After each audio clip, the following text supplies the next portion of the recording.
Silakan, mau dimulai, Mbak Dewi. Kita mulai ya Bapak Ibu. Assalamualaikum warahmatullahi wabarakatuh. Selamat siang, salam sehat, salam sejahtera untuk kita semua. Jumpa lagi di Zoom Special Training Plan Katalis. Tema hari ini adalah padi, panennya mantap, biaya hemat.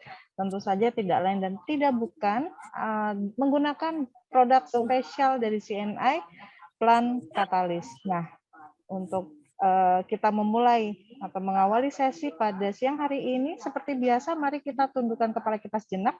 Kita berdoa agar kegiatan kita di siang hari ini bisa menunjang bisnis CNI yang Bapak Ibu jalankan sehingga omsetnya semakin melesat. Berdoa, dipersilakan. Ya, Ibu Butet tadi kayaknya butuh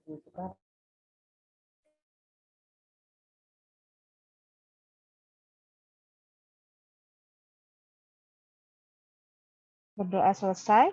Ya, baik Bapak Ibu, seperti biasa kita mengadakan kembali rutin tema-tema menarik dari Plan Katalis dan mudah-mudahan tema pada siang hari ini padi sebagai pangan utama di negeri bumi Indonesia ini juga menjadi prospek yang menjual di wilayah Bapak Ibu. Kalau ada wilayah yang ibu kota juga nggak apa-apa, nanti cari koneksi calon konsumen petani-petani di daerah yang bergerak di bidang padi. Nah, Bapak Ibu, sebelum kita masuk lebih lanjut, saya ingin memanggil dahulu pembicara kita, narasumber kita, Bapak Insinyur Tri Suryono, CNI Katalis Spesialis. Tepuk tangan dong buat beliau. Dan tentu saja tak lengkap apabila tidak didampingi oleh moderator katalis kita, yaitu Insinyur Haji Imam Supriyadi, Head of Regional Sales 1 CNI. Tepuk tangan dong buat Pak Imam juga. Oke Bapak Ibu, jadi tanpa berpanjang-panjang, karena materinya pasti akan sangat padat dan Bapak Ibu pasti sudah tidak sabar, saya akan segera serahkan kepada moderator kita pada siang hari ini, Bapak Imam Supriyadi. Silakan Pak Imam.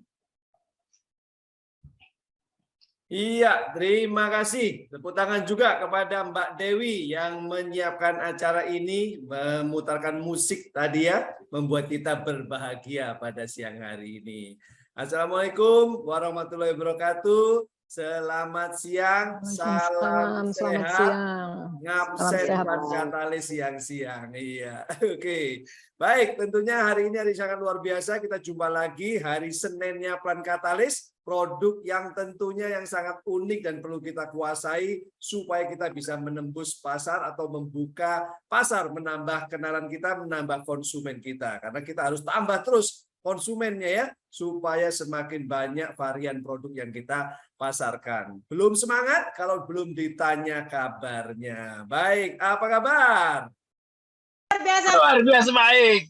Mantap ya, tapi kelihatannya masih sibuk. Ada yang siapkan kopi, ada yang siapkan buku catatan, ada yang membetulkan kamera. Baru 30% yang menjawab. Harus kita siapkan.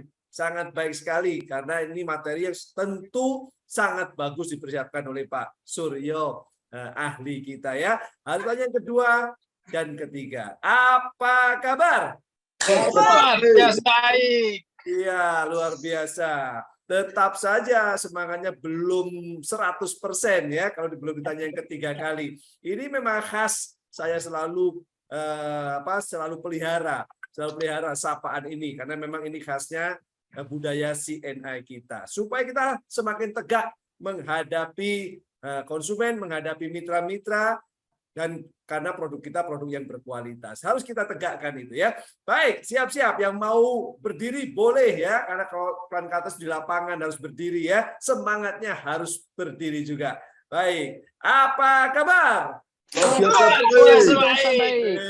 Mantap ya. Inilah yang menyatukan kita meskipun jauh, tetapi kita tetap bersatu dalam semangat CNI kita. Baik.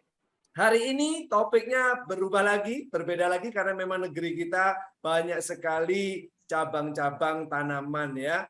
Bersyukur sekali sehingga kita tidak akan pernah kehabisan materi, kehabisan pelajaran. Nah, itu yang menarik buat kita semua. Padi, ya, hari ini padi berarti sawah. Di belakang saya ini ada pemandangannya sangat bagus sekali karena baru minggu yang lalu kami mitra kerja CNN diberikan hadiah oleh direksi 2 tahun sekali kami memang seperti mitra-mitra CNA yang tak setiap tahun jalan-jalan, kami diberikan kesempatan berjalan-jalan supaya bersemangat. Dan kami pergi kemana nih kalau bukan ke tempat wisata ya.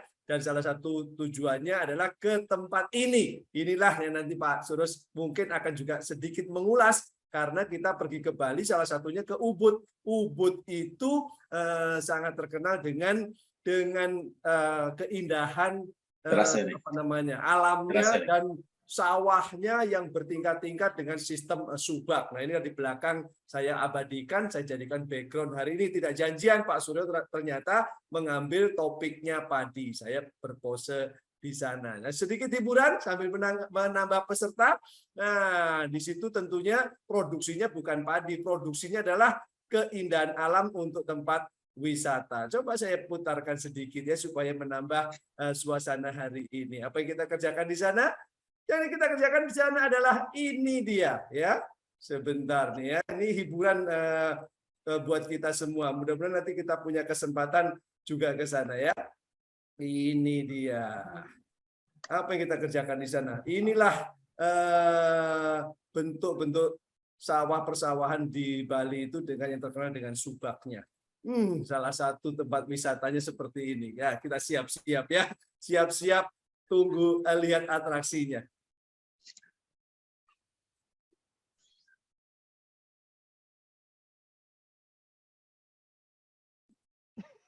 Terlihat ya bagaimana berayun di situ dan teriakannya kencang sekali. Saya mau putarkan sekali lagi supaya kita bisa menikmati pemandangan di sana dan semangat melihat kita atau teman kita yang mengayun seperti ini. Lihat ini.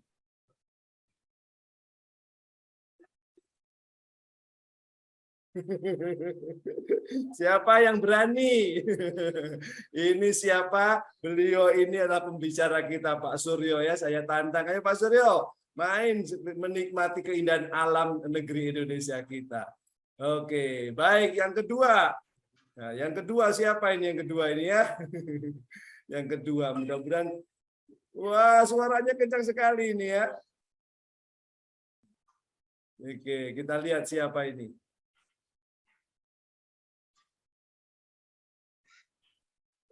Nah, ini adalah Mbak Dewi moderator kita ya, yang juga ternyata berani mengayun di atas kira-kira berapa 20 meter atau 30 meter ini ya, di bawahnya keindahan alam sawah yang bersubak-subak seperti itu. Oke, baik. Nah, kalau katanya kalau Pak Imam nggak main kurang seru itu ya. Kalau saya nggak ada suaranya ya, karena ada biasa mengikuti seperti ini. Baik, itulah sedikit iklan. Tepuk tangan untuk Pak Suryo yang semangat sekali ya mengayun di antara padi yang begitu luar biasa. Ini senyum-senyum Mas Suryo ya. Nanti biar beliau cerita sendiri. Baik, hari ini kita bahas tentang padi. Kita berharap padi ini panennya mantap, tetapi biayanya hemat. Nah, panennya mantap, mantapnya seberapa itu panen, berapa ton itu panennya, dan biayanya berapa. Mudah-mudahan Mas Suryo bisa menguraikan sehingga kita bersemangat untuk bercocok tanam padi. Meskipun kita tidak boleh ketergantungan pada beras, tetap saja padi selalu dicari-cari, beras selalu dicari-cari. Katanya kalau belum makan nasi, belum makan ya. Baik, kita harus memproduksi dengan lebih baik. Bagusnya kalau bisa diekspor. Itu yang PR buat kita semua. Mari kita simak, kita tepuk tangan kepada Pak Suryo, Insinyur Tri Suryono untuk membahas tentang padi. Silakan, Mas. Ya, terima kasih Pak Imam, Sis Dewi yang bertugas bersama saya di siang hari ini. Suara saya kedengaran? Kedengaran. Silakan. Ya, cukup jelas ya. Jelas, Pak. Ya, terima kasih. Ya, jadi Bapak Ibu sekalian, siang ini kita membahas topik padi. Kenapa? Kita tidak bisa abaikan begitu saja karena ini hajat hidup orang banyak ya. Meskipun beberapa waktu yang lalu atau mungkin dalam 2-3 hari, sehari 2 hari ini ada ada pernyataan dari IRRI ya, bahwa Indonesia ternyata mampu swasembada pangan ya, utamanya beras. Nah, nanti kita akan lihat kajian-kajian di dalamnya yang sangat menarik. Tetapi kita tahu bahwa padi ini mendapatkan perhatian yang sangat besar, sehingga banyak proyek-proyek yang disalurkan melalui padi. Makanya dulu beberapa teman-teman yang sempat berakrab ria dengan dinas pertanian kebagian ya. Bisa dibayangkan satu dinas mengelola 50.000 hektar, meskipun 1 hektar hanya kebagian 1 bungkus, tapi kalau kali 50.000 kan menjadi banyak. Ini yang perlu dipertimbangkan. Dan tentunya itu juga dicapai dengan proses, artinya dari satu petani dicatat dari awal peningkatannya berapa, terus petaninya juga nomor HP-nya punya nomor HP dicatat, kemudian petaninya itu bisa memberikan testimoni kalau diminta sewaktu-waktu. Ternyata dari sekian terkumpul, waktu dibawa di meja dinas pertanian itu ternyata bisa menjadi satu proyek. Karena dinas juga berkepentingan untuk sukses membina tentunya pertaniannya, ya, membina rakyat taninya. Ya, jadi tadi juga sepintas Pak Imam juga sudah jelaskan. Itu ada terasering di sawah Bundak gitu ya di Bali, karena kemarin kita memang kebagian untuk yang bilang healing gitu ya, refreshing atau apapun begitu ya, supaya ya teman-teman karyawan juga ada refreshing atau penyegaran. Ya, kita bisa mulai. Jadi kita akan mulai apa yang ada di dalamnya, dan ini akan sangat menarik. Ya, oke, bisa dibantu untuk tayangannya. Ya, jadi tadi Pak Imam sudah memberikan judulnya padi panennya mantap dengan biaya hemat. Ya, tentunya kita akan membina petani kita tidak boleh gagal. Artinya anti gagal, ya, karena itu menjadi tujuan bersama kita. Ya, kita boleh tampilkan untuk tayangannya, bisa di dalam bentuk slideshow ya. Oke,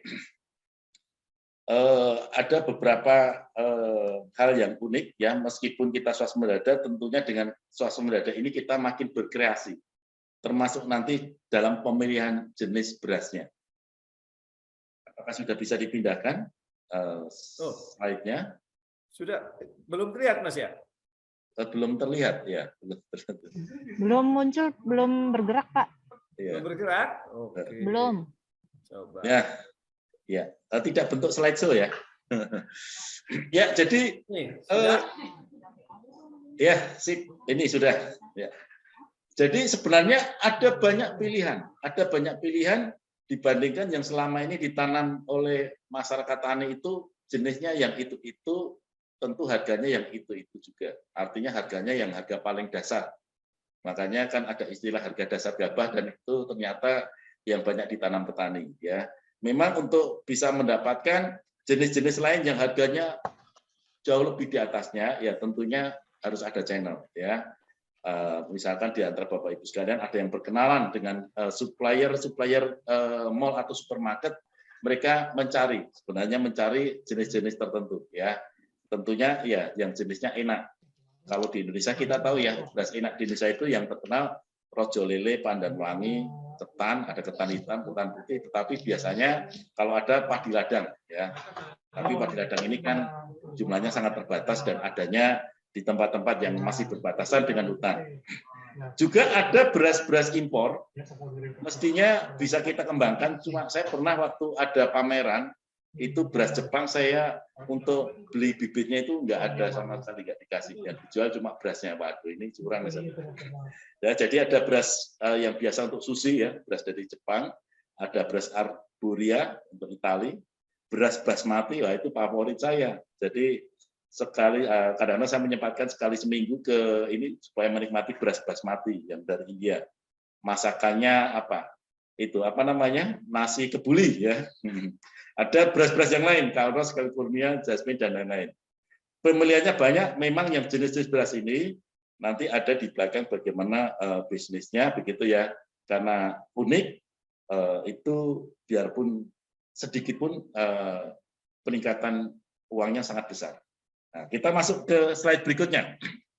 Ya. Nah, jadi kita akan melihat apa yang ada di dalam bisnis padi sawah, karena kita melihat bahwa Indonesia itu terbentang luas padi sawah kita ya. Jadi kalau Bapak ketemu petani penggarap atau mungkin ada keluarga, saudara atau di antara Bapak sendiri berminat menjadi petani penggarap, itu 1 hektar kan kira-kira hasilnya 6,5 ton ya. Sekarang sudah lebih tinggi. Kalau dulu biasanya 4 ton itu sudah maksimal. Sekarang rata-rata dengan sudah banyak yang mengenal pupuk dengan baik, itu rata-rata bisa 6,5 ton. Dengan harga kering panen 4.000, bahkan kadang-kadang bisa sampai 5.000.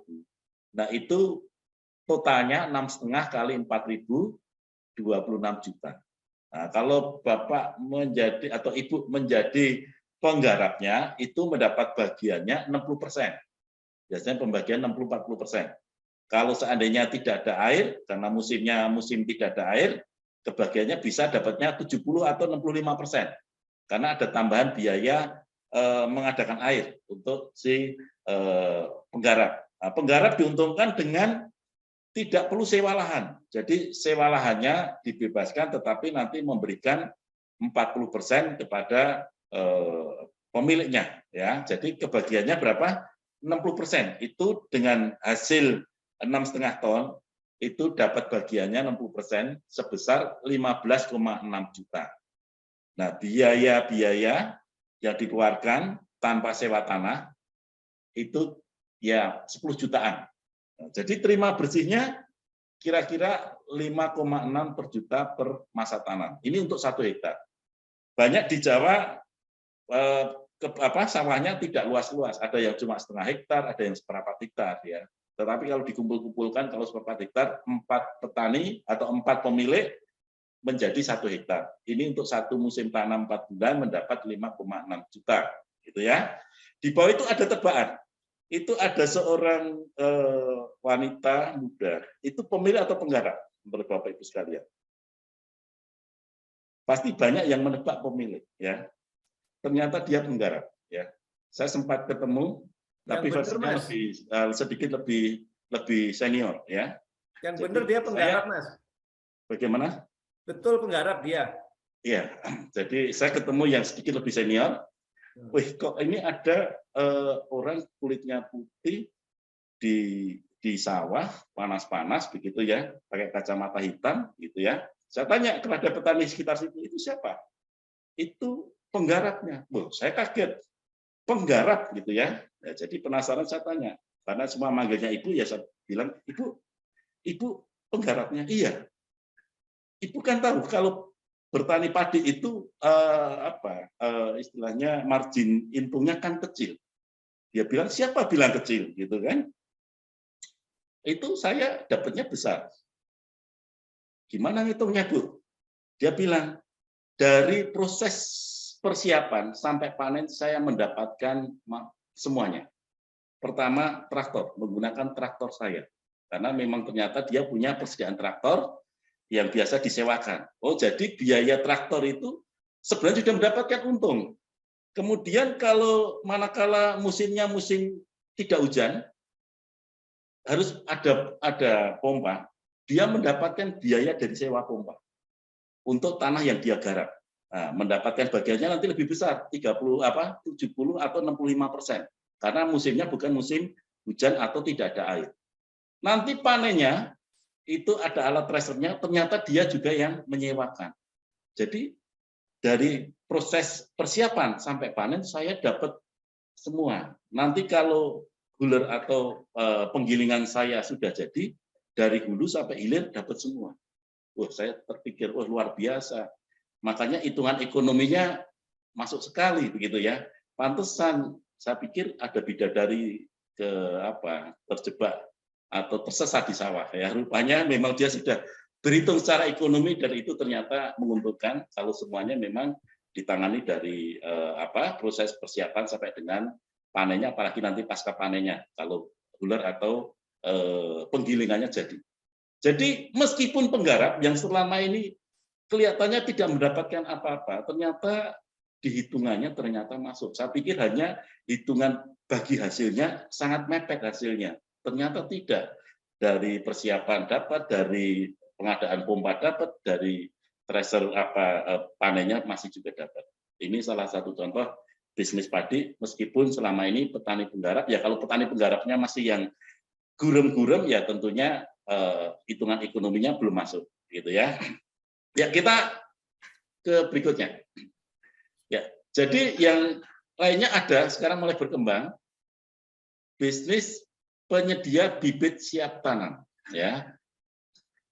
Penyedia bibit padi siap tanam. Ini juga unik karena di daerah saya juga sudah mulai berkembang.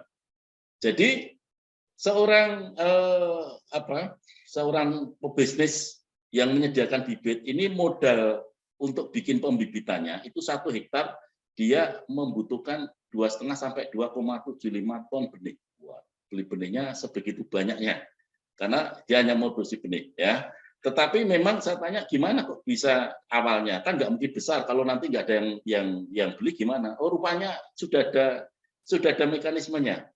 Jadi sudah ada tanda tangan sebelumnya siapa-siapa yang pesan benih. Jadi benih yang disediakan nanti itu sesuai dengan pesanan. Oh ya, kalau seperti itu berarti ya tidak akan ada benih yang istilahnya mubazir, gitu ya. Karena bayangkan 1 hektar harus sedia 2,5 sampai 2,7 setengah ton. Kalau gabah yang hasil panen harganya 4.000 maksimal 5.000, kalau gabah untuk benih itu minimal bisa 10.000. Ya, kalau 10.000 aja berarti kan banyak sekali. Jadi rupanya ada yang dibuat dengan bedeng-bedeng kecil. Ya, kalau 1 hektar itu katakanlah dia 25 kali 400 meter, ya. 25 lebarnya, panjangnya 400 meter kan berarti 10.000. Nah, ini kalau dihitung antar bedeng itu kan antar padi benih satu dengan selainnya kan harus ada jalan. Diberi jalan 30 cm. Dengan luas bedengnya itu 1,5. Jadi ada 220-an lebih bedeng, ya. Dengan panjang bedengnya tadi berapa? 25. Karena setelah 400 dibagi 1,5 lebarnya ditambah 0,3 untuk antar bedeng. Jadi 1 hektar itu ada 220 bedeng lebih. 1 bedeng itu bisa dapat 50 ikat. 1 bedeng ukuran berapa tadi? 1,5 kali 25 meter. 1 hektar itu bisa menghasilkan 10.000 sampai 11.000 ikat. 1 ikat benih itu harganya 6.000. Jadi total bisa ada 66 juta. Ya. Dalam waktu yang kira-kira 20 sampai enggak sampai 1 bulan, ya. Nah, menghitung bibit yang dibutuhkan petani itu ada juga sistemnya. Juga jadi hal-hal yang cukup unik, gitu ya. Hal baru yang cukup unik. Jadi ada sistem jombok. Sistem jombok itu dia sudah pesannya, perjanjiannya itu bedeng, ya, bedeng. Tentu bedengnya tidak yang 25 kali 1,5, lebih pendek lagi, begitu ya. Dan itu ternyata biasanya 20 cm, 20 meter, 1,5 sampai 20 kali 20 meter. Itu ternyata kalau 1 hektar membutuhkan 5 sampai 7 bedeng, itu 1 bedeng harganya 180. Kalau nanti mintanya bersih, berarti ada tenaga cabut, itu mendapat tambahan biaya 50.000 per bedeng. Kira-kira begitu. Itu sistem jombok. Ada lagi yang unik, sistem dapur. Sistem dapur itu dia bikinnya di lahan kering, bahkan di samping rumah pun bisa. Ternyata dengan sistem tray, nampan, ya, nampan disusun, dikasih tanah, dicampur ini ya, dicampur sekam dan lain-lain, pupuk kandang, kemudian nanti disiram. Jadi bisa dilakukan di samping rumah pun bisa. Itu 1 hektar membutuhkan kira-kira 250 tray dapur. Nanti caranya apa? Begitu sudah mau diambil, tinggal digulung. Otomatis dia terikat satu sama lain. Ini mulai ada.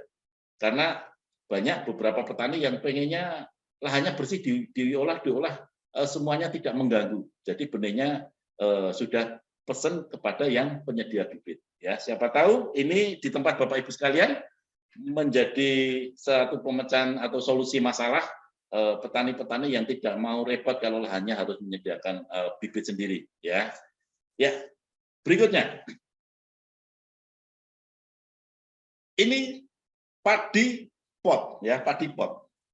Jadi rupanya 1 butir gabah biji itu nanti jadinya 1 rumpun, ya Bapak Ibu tahu. Kenapa kita selalu tekankan kalau bisa tanam padi itu 1 biji aja, satu bibit saja. Kenapa? Karena padi ini unik ya. Cara pembentukan anakannya itu dia mutar.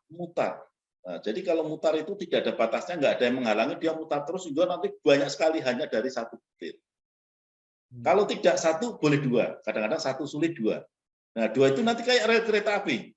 Jadi mutarnya cukup lama, nanti istilahnya tumbukannya itu agak lama. Jadi dia masih dapat jumlah anakannya banyak, ya. Kalau paling banyak 1 butir, makanya nanti disebut padi SRI. Nah kalau nanamnya di tempat kita itu rata-rata petani nanamnya pengennya banyak-banyak, 775, pokoknya banyak-banyak. Nah itu akan mudah nabrak. Akhirnya apa? 1 rumpun cuma dapat nggak sampai 20. Malah maksimal cuma 30. Padahal kalau satu biji atau 1 bibit itu ternyata 1 rumpun bisa sampai 100, bisa sampai 80. Kalau yang 22 tadi bisa sampai 80 atau 60. Tetapi kalau yang banyak-banyak dipastikan tidak nyampe 30. Jarang yang dapat sampai 30. Ini sifat peranakan padi, ya. Nah, ini dibuktikan di polybag atau padi lampot. Bapak Ibu kan sering dengarnya tabu lampot, ya, atau tabu salampot, tanaman buah atau sayur dalam pot. Tapi ini padi lampot. Apa untungnya tabu lampot? Bapak Ibu jangan salah, ya, jangan salah. Kalau yang ditanam padi biasa mungkin tidak menarik.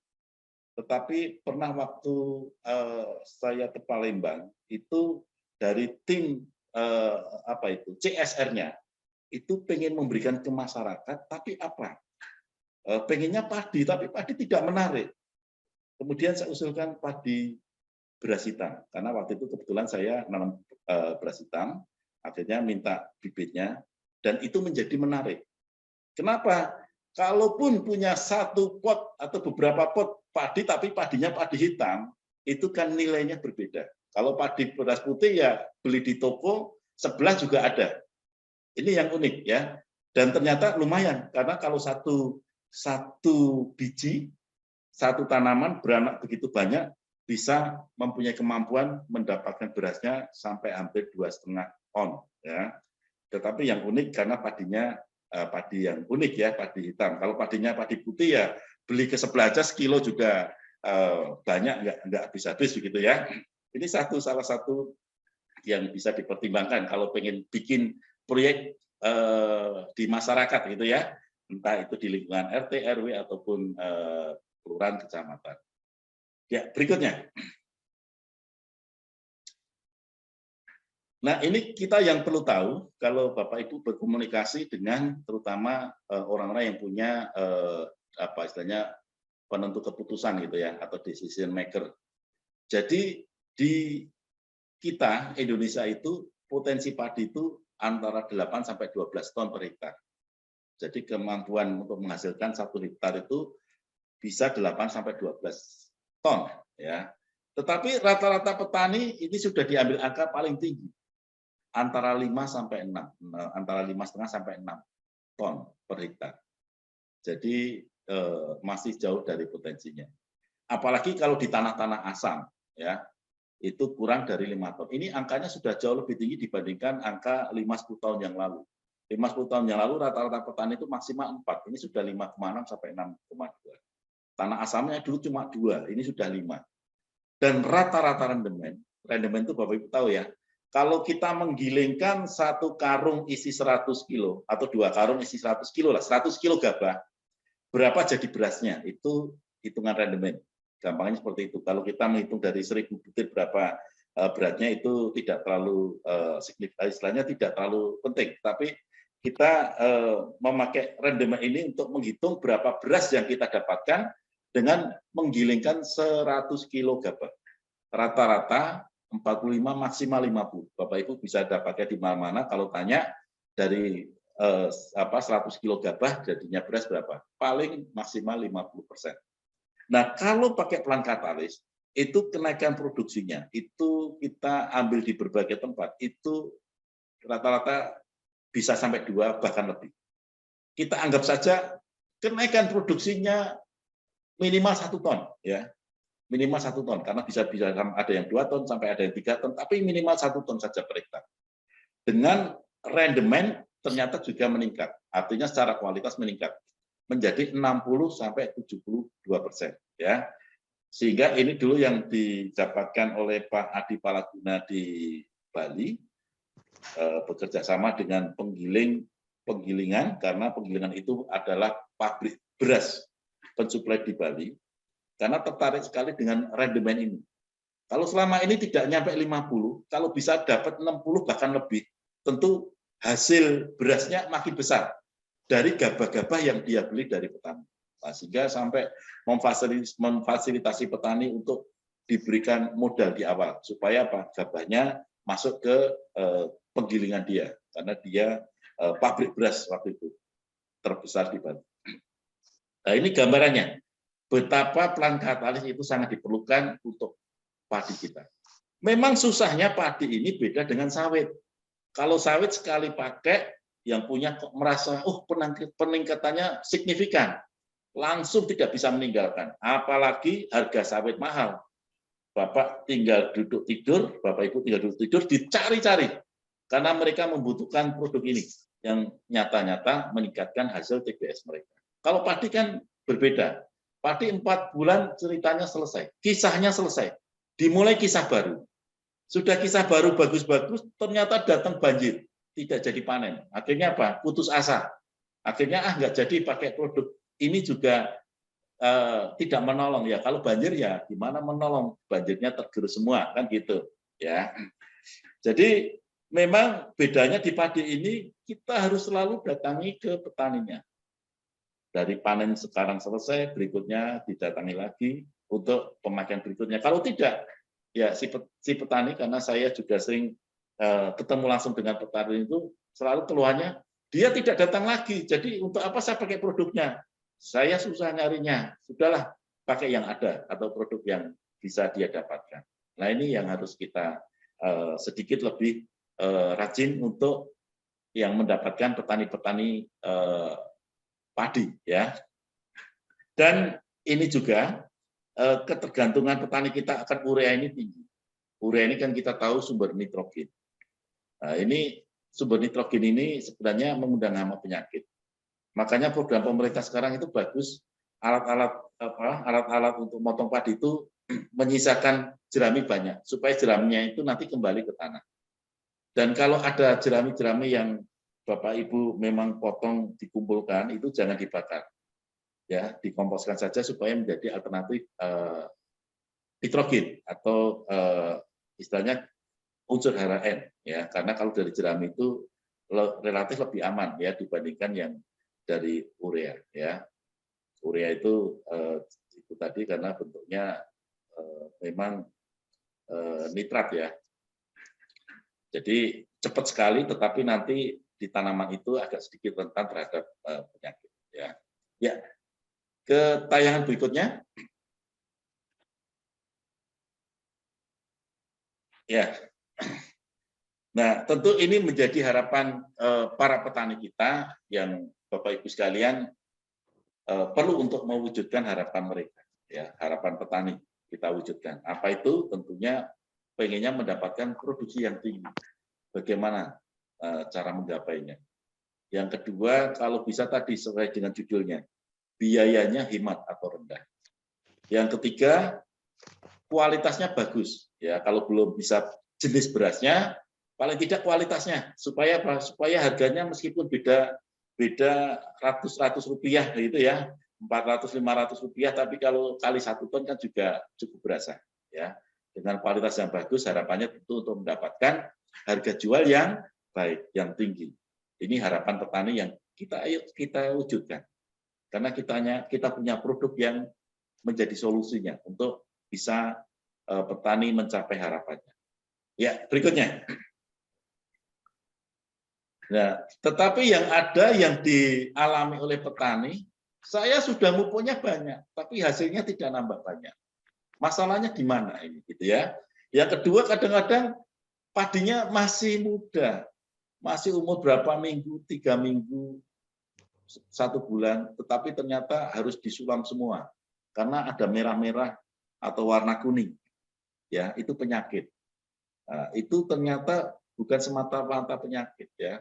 Jadi kalau Bapak Ibu coba cabut yang itu, yang nampak seperti tumbuhnya tidak normal malah menuju mati, itu dicoba cabut, ternyata akarnya warnanya hitam. Dan kalau dicium baunya busuk.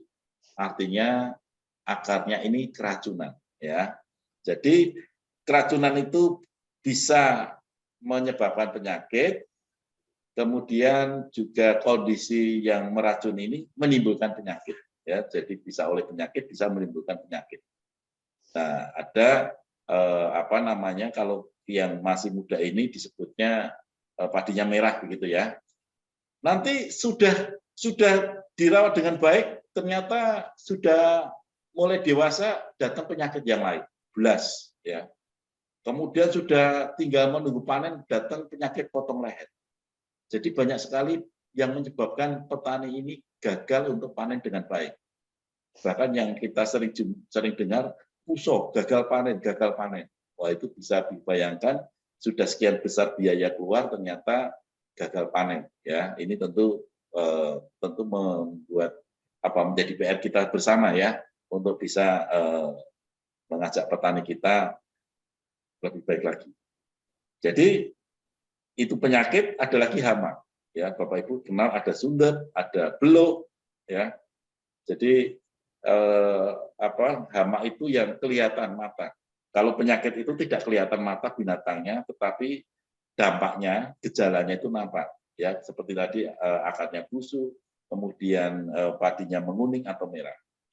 Jadi memang penyakitnya dari sejak tanam sampai mau panen ada penyakitnya. Bahkan sudah tinggal nunggu panen, datang wereng, tidak jadi panen. Karena wereng ini sangat cepat sekali. Ya, jadi begitu besar tantangan petani padi kita, tentu ini membutuhkan kepedulian kita ya supaya mereka panen lebih baik. Berikutnya.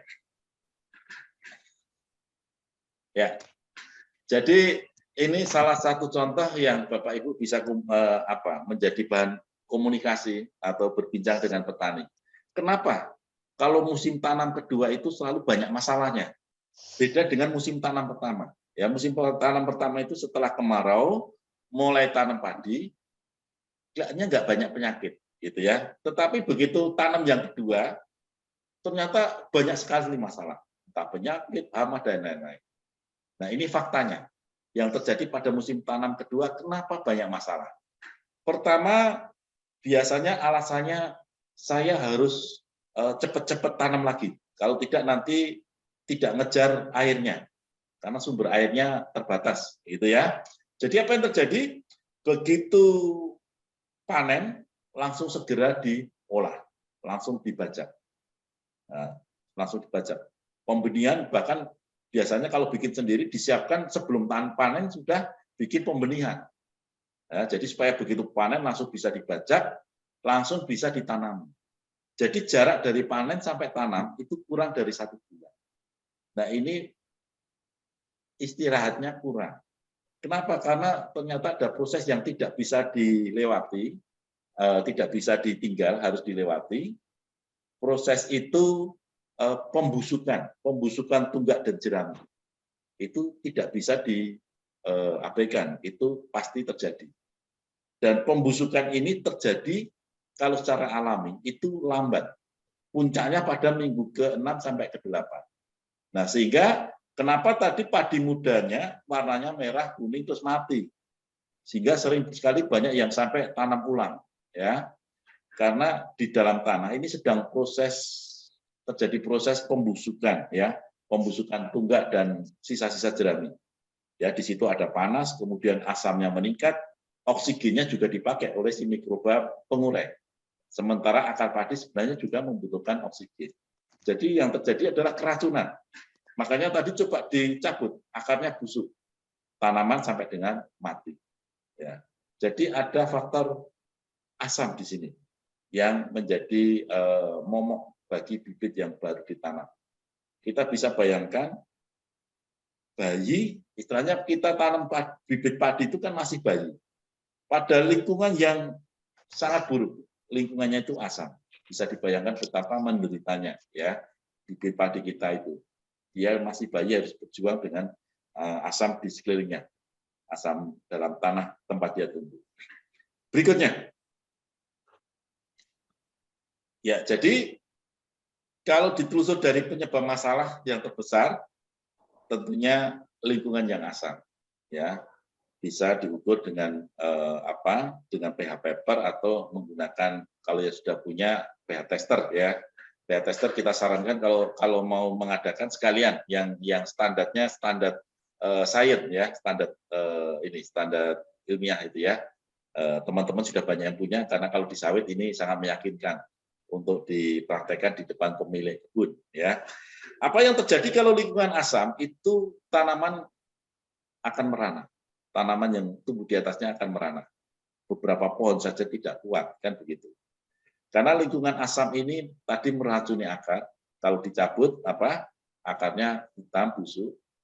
Yang kedua, ternyata asam itu menyebabkan hara sulit diserap.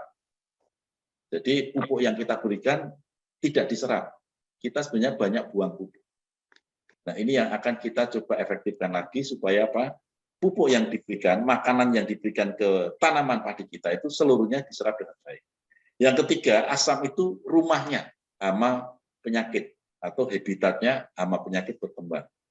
Jadi selama kita tidak memberikan asam, kita sebenarnya memelihara hama dan penyakit di sawah kita. Nah, ini yang akan kita ajak petani-petani kita untuk mulai memperhatikan ya. Memang tidak kelihatan asam itu seperti apa, tetapi lambat laun kalau kita ajak, apalagi kita punya produknya ya, jadi nanti petani akan mulai memahami. Berikutnya, ya karena kita punya solusinya, apa itu Bapak Ibu pasti semua sudah tahu ya, plant katalis. Tidak banyak, cukup 3 hal yang perlu kita pegang atau kita hafal ya. Pertama, sifat alkali atau basa kuatnya, alkali atau basa tingginya. Karena lawannya asam adalah basa, dan basa kita atau alkali kita itu sangat tinggi, sehingga akan efektif untuk melawan asam tanah. Yang kedua, sangat unik, di dalamnya ada fosfat larut. Ini yang berbeda dengan fosfat yang ada atau yang biasa digunakan petani. Fosfat itu singkatannya P, ya, fosfor atau fosfat singkatannya P. Jadi petani itu selalu pupuk fosfat. Kalau Bapak jumpai NPK, berarti P-nya itu singkatan dari fosfat atau fosfor. Pasti petani pakai. Kalau enggak pakai SP, ada P-nya, ya. P-nya itu fosfat atau fosfor. Ya. Bedanya apa? Fosfat yang ada yang biasa digunakan petani dalam bentuk SP atau NPK itu berasal dari rock fosfat, batuan fosfat. Pecahnya susah. Dan fosfat ini punya sifat kalau dia kena asam, dia tidak diserap tanaman, kalah tanaman. Dia lebih diserap oleh si liat asam. Jadi partikel kecil di dalam tanah, dia akan mengikat, sehingga tanaman tidak kebagian. Ini pemborosan atau fosfat menjadi mubazir. Nah, yang ketiga, kita kategorinya di Kementerian Pertanian itu kategorinya pupuk pelengkap. Tetapi unsur hara kita itu lengkap, ya. Makro mikronya itu lengkap, ada tertera di kemasan, label kandungan unsur hara kita berdasarkan suku Vindo ya. Jadi di situ tercantum 16 unsur yang dibutuhkan tanaman, bahkan ada beberapa unsur bermanfaat, artinya di luar unsur hara esensial itu kita juga ada, ya. Bisa dilihat di label kemasan. Berikutnya, ya. Jadi ini tidak bosan-bosannya Bapak Ibu untuk mendeskripsikan atau menguraikan apa pentingnya basa tinggi. Basa adalah lawannya asam. Nah, jadi kita dengan basa yang sangat kuat atau tinggi itu akan efektif menetralkan asam. Pentingnya apa? kalau asam kita netralkan, makanan atau unsur hara itu akan diserap semua. Jadi gangguan penyerapan itu sudah bisa kita atasi. Yang kedua, basa itu ternyata anti penyakit. Kenapa tadi? Karena penyakit itu habitatnya di kondisi asam dan lembab. Yang ketiga, juga bisa mengusir hama. Karena hama banyak yang suka pada lingkungan lembab dan asam. Nah, begitu asamnya kita tiadakan, kita hanguskan rumahnya, si hama atau penyakit itu tidak punya tempat lagi. Mau datang yang baru, hama atau penyakit, ternyata tempatnya tidak ada. Sehingga di sawah yang kita rawat dengan plant katalis ini menjadi tidak didatangi lagi hama dan penyakit, ya. Menjadi imunisasi yang sangat baik untuk tanaman padi kita, ya. Sehingga nanti harapan kita tidak lagi menggunakan racun, pestisida, entah itu insektisida ataupun bakterisida ataupun fungisida, ya. Karena apa? Karena kita mencegahnya dengan cara lain. Dengan cara apa? Kita menghanguskan rumahnya, habitatnya, sehingga dia tidak punya tempat, dia yang datang baru pun tidak punya tempat untuk dia mau tinggal di sawah kita. Yang kedua, unsur haranya lengkap. Pentingnya untuk menyempurnakan makanan tanaman. Ya, jadi kalau di manusia, orang itu kan zat gizi. Nah, unsur hara untuk tanaman disebutnya unsur hara. Kita bisa bayangkan kalau tanaman kita mendapatkan zat gizi yang lengkap dan cukup, tentu akan sehat. Dan memang yang diformulasikan di produk plant katalis ini memang unsur-unsur hara kunci untuk menyehatkan tanaman secara alami. Jadi kalau kita sehatkan secara alami, sebenarnya di dalam tanaman sudah ada hormon, sudah ada zat PT, ya, perangsang tumbuh, tetapi tidak bekerja karena tanamannya tidak sehat. Nah, ini kita sehatkan secara alami sehingga tanaman itu akan istilahnya akan produktif, gitu ya. Berikutnya, ya, yang ketiga, dengan pakai plant katalis itu di daun-daun itu ada klorofil daun. Dengan plant katalis ini kita akan mendapatkan klorofil daun yang sangat banyak, bertumpuk-tumpuk. Tandanya daunnya itu awet hijau, tidak kuning-kuning, tidak kering-kering. Tetapi yang penting bukan awet hijaunya. Yang penting kita mendapatkan sel klorofil yang banyak. Apa pentingnya? Jadi tanaman itu mengambil makanan entah dari akar, entah dari rongga-rongga, itu semua dibawa ke daun, dibawa ke klorofil untuk dimasak, diolah menjadi hasil. Jadi klorofil daun ini adalah dapurnya tanaman. Kalau di industri berarti pabriknya tanaman. Kalau kita dengan plant katalis membuat klorofilnya banyak, artinya kita sedang membangun pabrik yang besar, membangun dapur yang besar. Kalau pabrik atau dapurnya besar, hasilnya juga harus besar. Ini yang sangat unik, ya, sehingga menjadi PR kita semua. Kalau membina petani, hasilnya harus besar. Kalau tidak, berarti harus dikoreksi. Salahnya ada di mana? Ya, kita meningkatkan kapasitas produksi tanaman kita. Ya, dalam hal ini padi.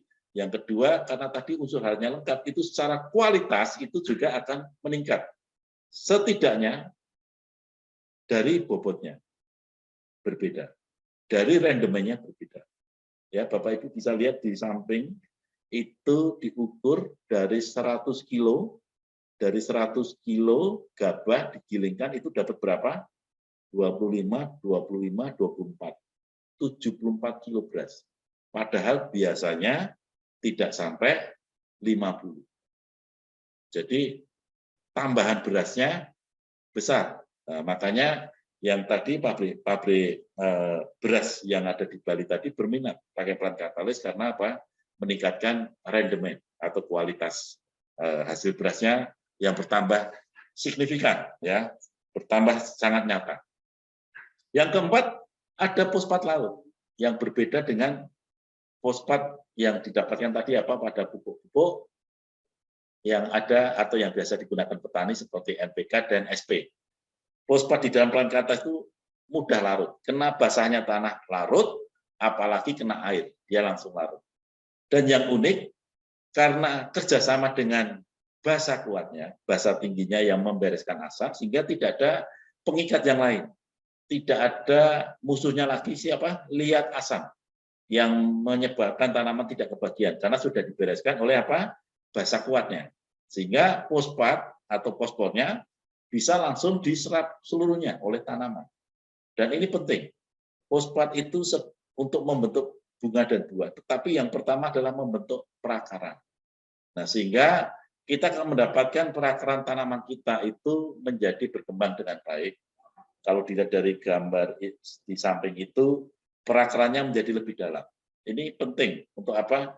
Manakala nanti kering datang lebih cepat, yang perakarannya dangkal sudah mencapai titik kritisnya, padinya rusak, tidak bisa menghasilkan seperti yang diharapkan.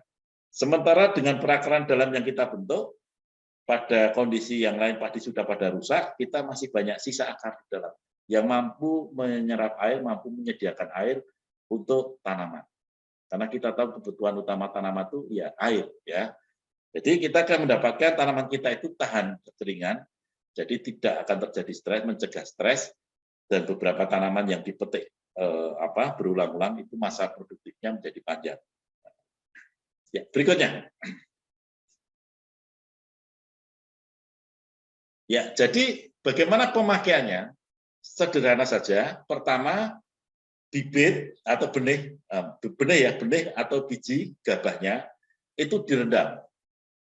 Jadi sebelum disemaikan, sebelum ditabur ke persemaian, direndam, encer 10 gram per 10 liter, 1 gram per liter. Direndam 1 malam. Ya, setelah direndam 1 malam, airnya boleh digunakan untuk siram-siram yang lain karena airnya kan air yang bagus ya, air mengundang pelan katalis. Nah, nanti mau dilanjutkan direndam boleh atau ditiriskan istilahnya diungkep itu diperang supaya nanti tumbuh bakal tunas, warnanya putih kecil gitu ya. Nah, baru disemaikan ke persemaian. Jangan lupa persemaiannya sebelum disemai atau disebar padi, bibit padi, kita semprotkan katalis dulu sehari sebelumnya supaya memberi jaminan tanaman kita, bayi kita ini tumbuh di tempat yang sangat aman dan nyaman ya. Dan setelah bibit siap, kita biasanya konsentrasi pada sawahnya.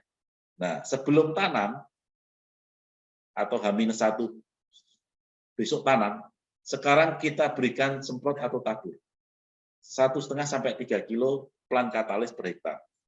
Kalau di Jawa, Sulawesi, kemudian ke timur Nusa Tenggara mungkin 1,5 cukup. Tetapi untuk di Sumatera, Kalimantan itu kita anjurkan 3 kilo. Ya. Boleh tabur, tapi tabur itu resikonya kena angin. Ya. Kalau saran kita semprot aja pakai tangki, pekat aja nggak apa-apa, karena tidak ada tanamannya. Bahkan beberapa tanaman rumput atau gulma yang ada kadang-kadang menjadi tidak kuat. Jadi ikut membantu mengeringkan, gitu ya, mengeringkan si tanaman ini supaya si tanaman gulma atau si rumput ini menjadi tak berdaya, gitu ya, karena disemprot dengan takaran yang pekat. Jadi misalkan kita mau menyemprot 3 kilo, itu mau dijadikan 5 tangki boleh, 10 tangki boleh. Yang penting bisa kita semprotkan meskipun ngacak saja, itu cukup merata, ya. Jadi pada tingkat yang pekat pun ini enggak masalah karena tidak ada tanaman padinya, belum ada tanaman padinya. Kalau dengan pekat ini keong-keong biasanya yang kecil dia kolaps ya sampai mati. Kalau yang besar tidak, dia nanti masuk ke dalam lumpur. Telur-telurnya tidak menetas dengan konsentrasi yang kuat pekat ini. Yang berikutnya pada waktu mupuk biasanya NPK atau urea campur NPK itu kita campurkan, kita titipkan berapa 1,5 sampai 3 kilo. Ya, sama tadi kalau Sumatera dan Kalimantan itu kita anjurkan 3 kilo karena kan untuk melawan asamnya yang sangat kuat, gitu ya. Pemupukan NPK itu biasanya di minggu kedua dan minggu kelima, ya. Nah itu kita titipkan. Kemudian yang ketiga semprot. Semprot itu tiap 15 hari.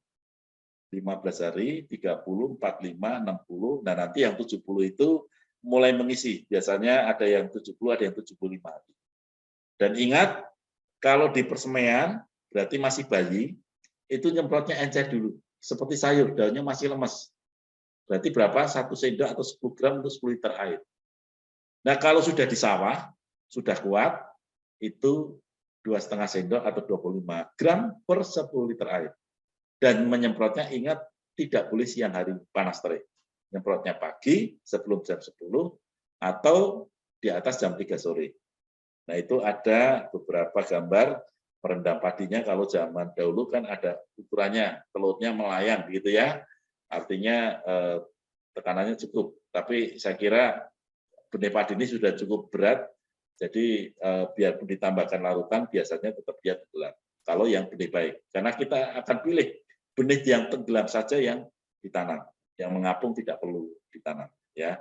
Yang kedua ini ada gambar nyemprot sebelum besok mau ditanami padi. Nah, yang ketiga kalau menggunakan pupuk kandang kita semprotan katalis dulu, kita kita fermentasikan dengan 4 katalis.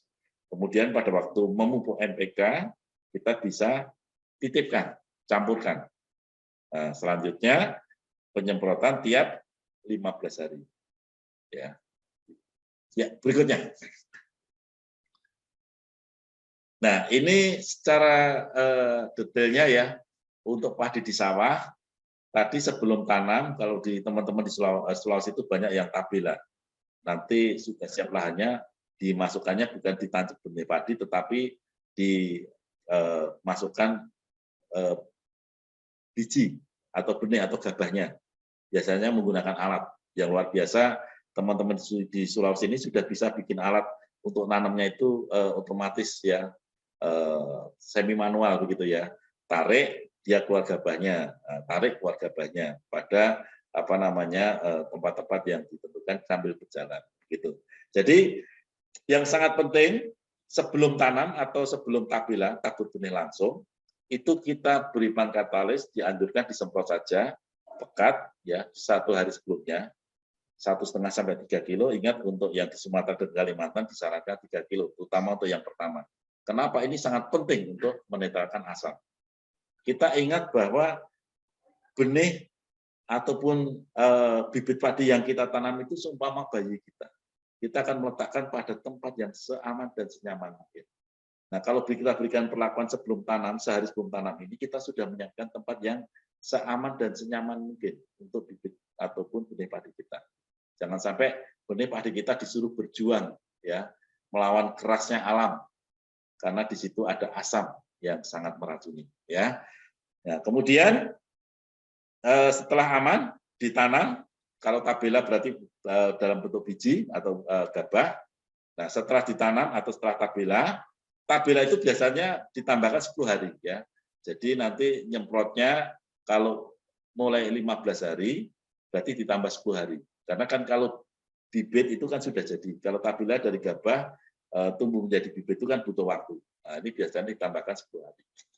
Jadi setelah tertanam mulai umur 15 hari kita semprot ya. Nanti berikutnya umur 30, 45, 60, 70, 75. Kadang-kadang kalau tidak ada waktunya 3 kali pun cukup gitu ya. Tapi kalau mau sebaik-baiknya ya sebaiknya 5 kali ini kita lakukan. Kemudian pada waktu memupuk kita berikan dengan bersama dengan pemupukan.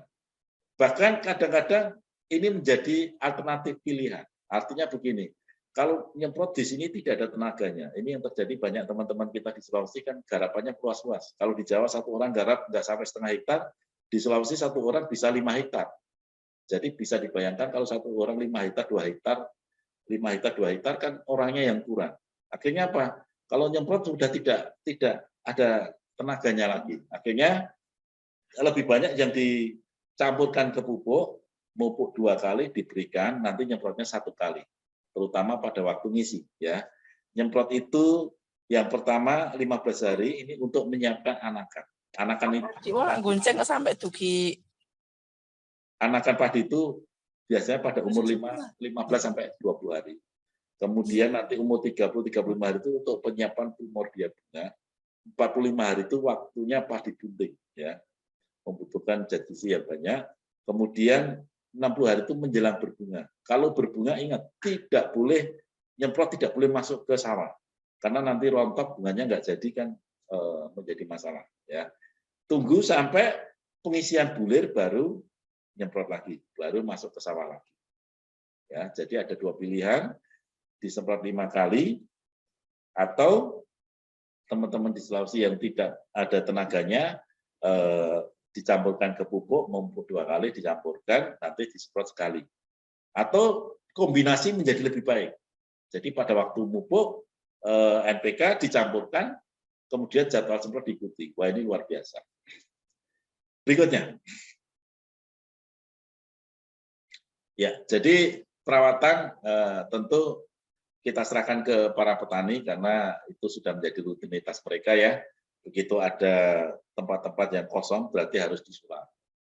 Kemudian rumput atau gulma harus disiangi, dibersihkan. Nah, kemudian pupuk susulan tadi 2 kali, ingat dicampur dengan bahan katalis. Yang penting lagi adalah jangan buru-buru nyemprot pestisida, jangan buru-buru nyemprot racun, tetapi lebih utamakan pengamatan. Ya, kita selalu anjurkan lebih banyak pengamatan, seminggu sekali diamati, kalau aman-aman seminggu sekali cukup gitu ya. Jadi kalau tingkat serangan hama penyakit ini tidak mencapai batas ambang ekonomi, itu tidak perlu disemprot racun. Ya, kenapa? Sebenarnya racun dan pupuk itu menambahkan asam. Jadi kita ngeracun pestisida itu nambah asam, kita pupuk itu juga nambah asam. Untungnya di pupuk kita sudah campurkan dengan plant katalis sehingga tidak asam. Nah, yang nyemprot ini kan menyebabkan asam. Kalau bisa tidak nyemprot supaya tidak nambah asam. Ya, jadi kita utamakan pengamatan. Kita utamakan pengamatan kalau tingkat serangan tidak tinggi, tidak mencapai ambang batas ekonomi, tidak perlu disemprot racun. Biasanya kita mengukurnya, dulu kita ajari 1 meter persegi, dulu masih pakai kotak itu ya, entah dari kayu atau bambu, kita letakkan, kita itu di dalam kotak itu. Ada kelompok telur berapa? Ada yang terbang-terbang berapa? Kalau tidak mencapai 10 berarti di bawah ambang batas ekonomi tidak perlu disemprot racun. Nah, kecuali memang datang banyak semprot racun sekali, tapi jangan lupa dibilas plant katalis ya. Karena untuk apa? Untuk mencuci asamnya ya, asam yang ditinggalkan itu supaya dibilas plant katalis. Artinya sekarang yang prot, besok atau 2 hari kemudian disusul dengan plant katalis supaya tidak meninggalkan asam. Ya, jadi kita lebih utamakan pengamatan hama penyakitnya. Kalau tingkat serangan tidak mencapai batas ambang ekonomi dalam 1 meter persegi tidak mencapai 10, sebaiknya jangan berikan racun. Ya, syukur-syukur nanti akhirnya kita tidak menggunakan pestisida atau racun. Karena pestisida atau racun itu tidak ada yang murah, semuanya mahal. Ya. Kalau ini bisa kita tiadakan, kita mendapatkan padi kita sehat, beras hasilnya dimakan orang juga lebih sehat, gitu ya. Kemudian kantong kita juga sehat karena penghematannya sangat besar. Berikutnya. Nah, ini yang pernah saya datangi langsung di daerah Cilamaya, di daerah Kerawang. Jadi Pak Haji Fatoni ini akhirnya tidak pakai pestisida. Dia menerapkan yang tadi SR diterapkan, kemudian pakai plant katalisnya rutin dari sebelum tanam. Dan yang luar biasa, biasanya dia cuma panen 6-7 ton per hektar, dia dapat 10 ton. Itu satu rumpun waktu berusia waktunya di atas bunting itu ya, sudah mau mulai keluar bunga. Itu waktu saya coba pegang dengan satu tangan tidak cukup. Jadi nanti panennya itu harus 2 kali megang, ya 2 kali atau 3 kali, karena waktu itu panennya masih menggunakan sabit. Nah, ini yang sangat unik pada waktu panen menjadi waktu itu viral ya kalau sekarang, gitu ya. Karena dari dinas sangat konsen sekali.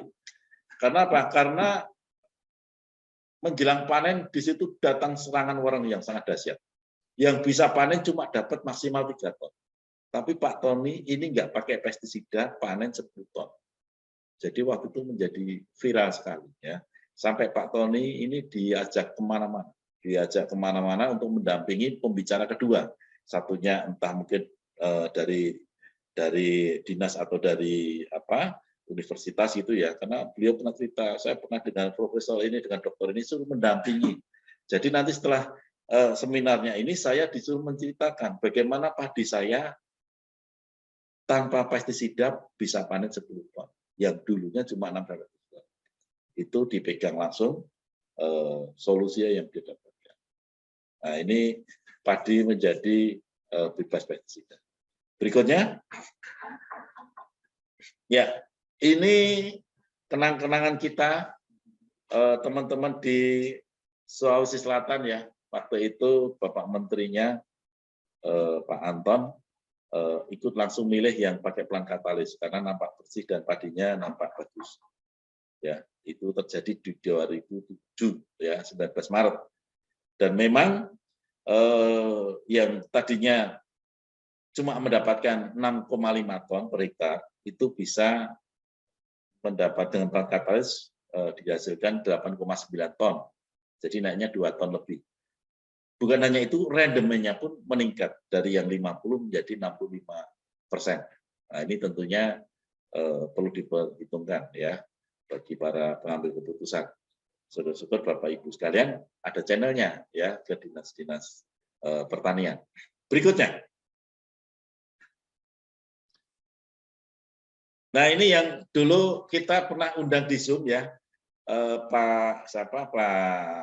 ini Pak Leo ya, Pak Leonardo mengajak langsung petaninya langsung, kalau ketua kelompok tani, Bapak Sitorus, ketua kelompok taninya ini waktu itu bercerita begitu luar biasa. Kalau saya tidak pakai plant katalis, saya udah pasti habis 14 juta dan 6 juta itu adalah 5 sampai 6 juta itu adalah untuk membeli racunnya.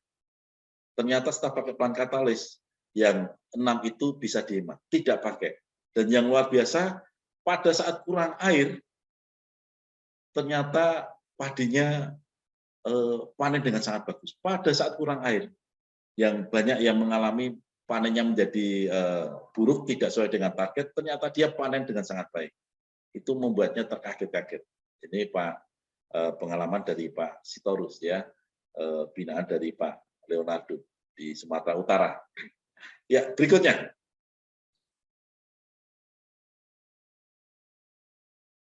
Ini menjadi harapan kita.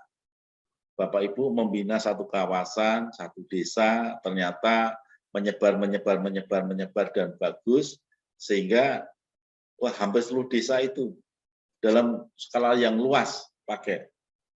Sehingga nanti ada baiknya kita lakukan satu seremoni gitu ya, panen raya.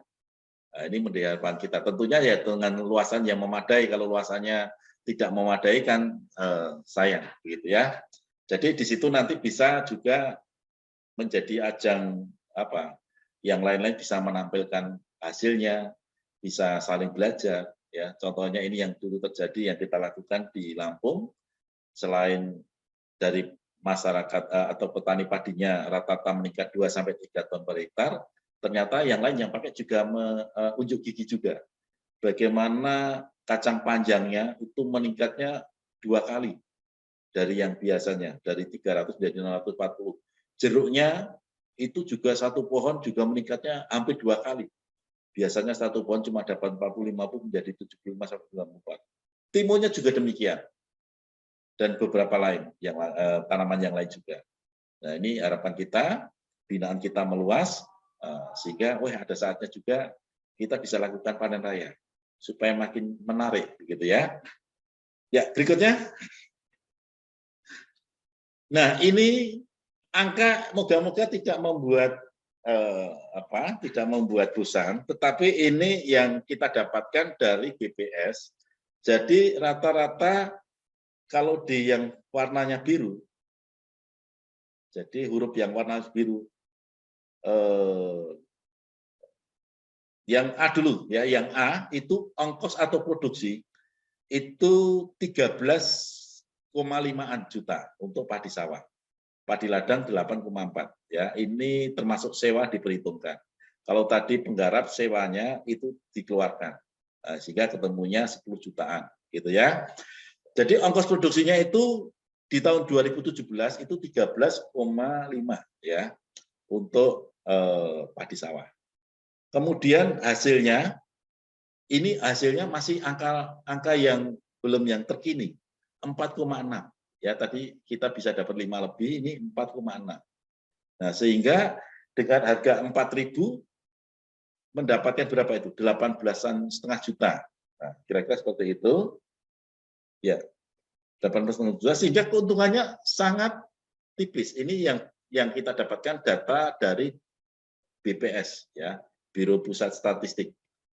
Jadi keuntungan petani padi kecil. Makanya tadi waktu saya ketemu kepada ibu tadi yang dicantik, saya pikir bidadari yang tersesat tadi, kok mau melakukan? Kan keuntungannya sangat kecil, gitu ya. Ternyata dia sudah menghitungnya dapatnya dari sejak persiapan sampai panen. Nah, ini gambarannya dengan modal 13,5 dapat keuntungan 4,9, ini dengan resiko yang tinggi karena padi kalau datang hama penyakit dan dia tidak menemukan solusinya bisa jadi tidak panen. Ya, berikutnya. Nah, bagaimana nilai bisnisnya yang tadi tidak pakai dibandingkan yang pakai, ya. Jadi biaya ini dianggap dikeluarkan biaya sewa tanahnya karena kita berhitungnya seperti apa tadi, penggarap, ya.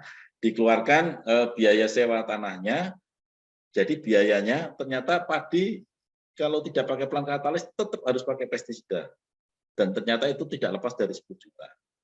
Pakai plant katalis kita anggap 10 juta, bahkan sering menjadi lebih murah. Ya.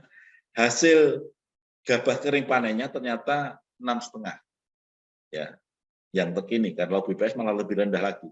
Dengan plant katalis tadi kita dapatkan di beberapa data, di beberapa tempat itu di atas 8, bahkan sampai 9, ya, 8,9 mengacu data yang Sulawesi yang panen raya oleh Pak Menteri. Jadi penerimaannya kalau dengan harga 4.000 itu 26 untuk yang tanpa plant katalis, yang pakai plant katalis 35,6 juta. Keuntungannya begitu berbeda jauh, ya, 16 lawan 25.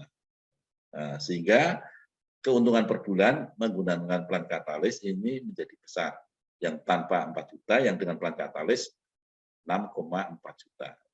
Nah, ini yang perlu diperhitungkan atau perlu dipertimbangkan manakala ada handetolan atau nanti ada binaan Bapak Ibu sekalian, ya. Inilah bisnis padi yang menggunakan plant katalis. Untung, ya. Berikutnya.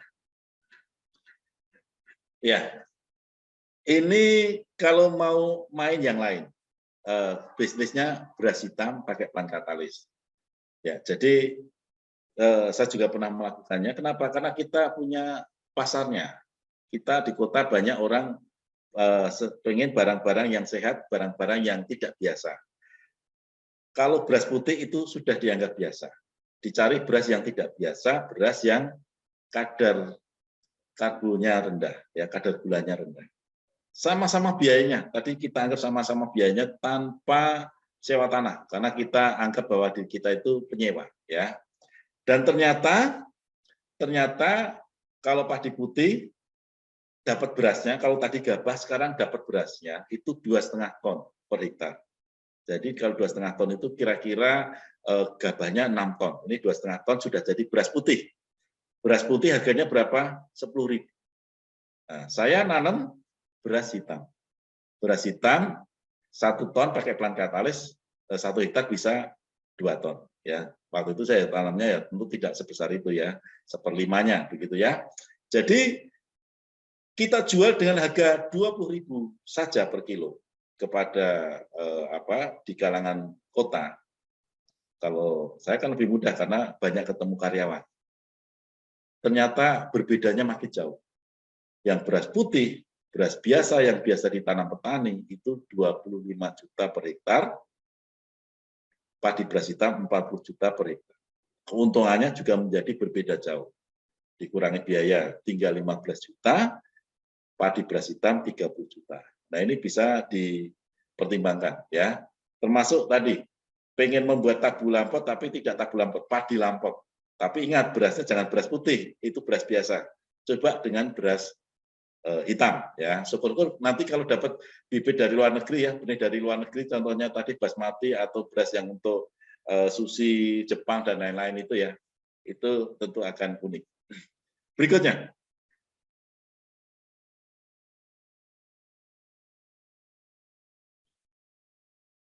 Ya, berikutnya, oh rupanya sampai di sini.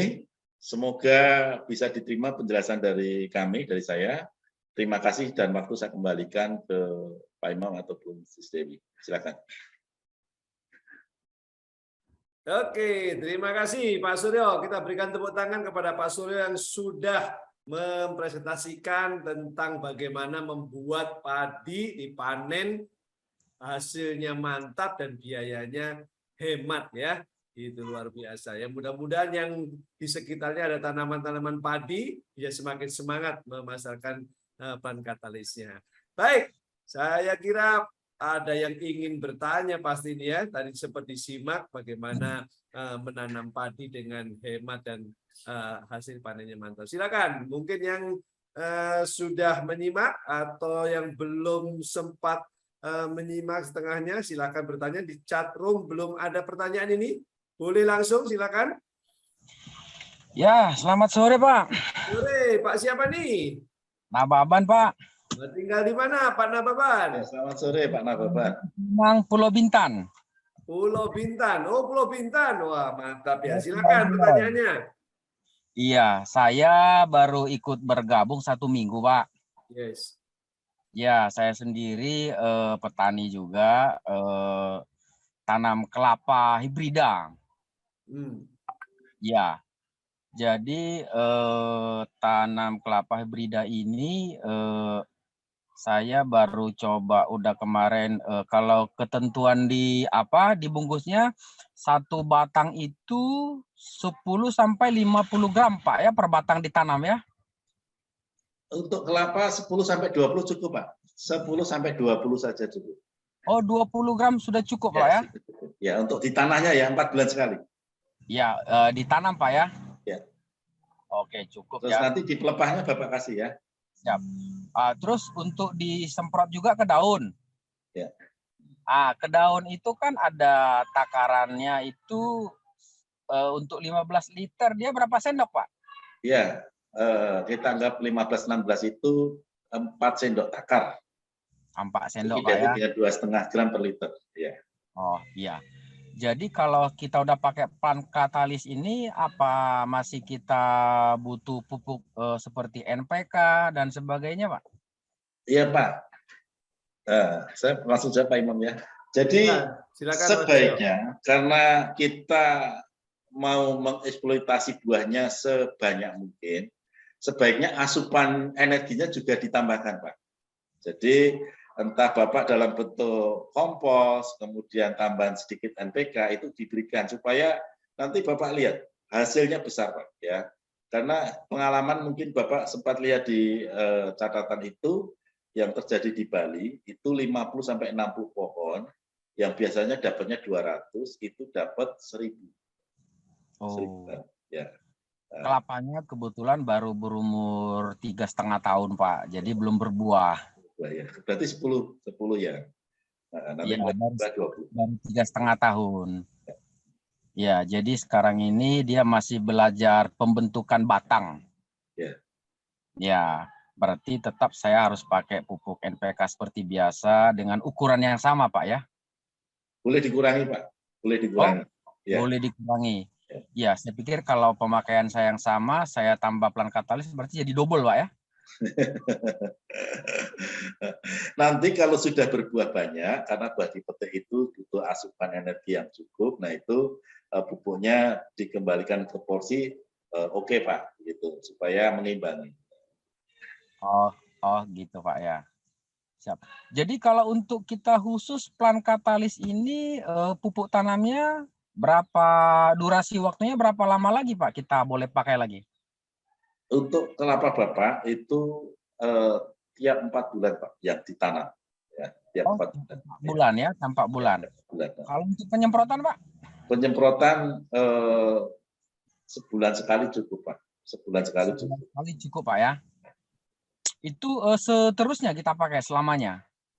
Iya Pak, karena kita akan mau menjaga asam tanahnya itu supaya selalu kita kendalikan. Iya, Kemudian yang kedua, nanti kalau sudah tinggi tidak memungkinkan semprot, Bapak boleh titipkan ke yang pemanjat.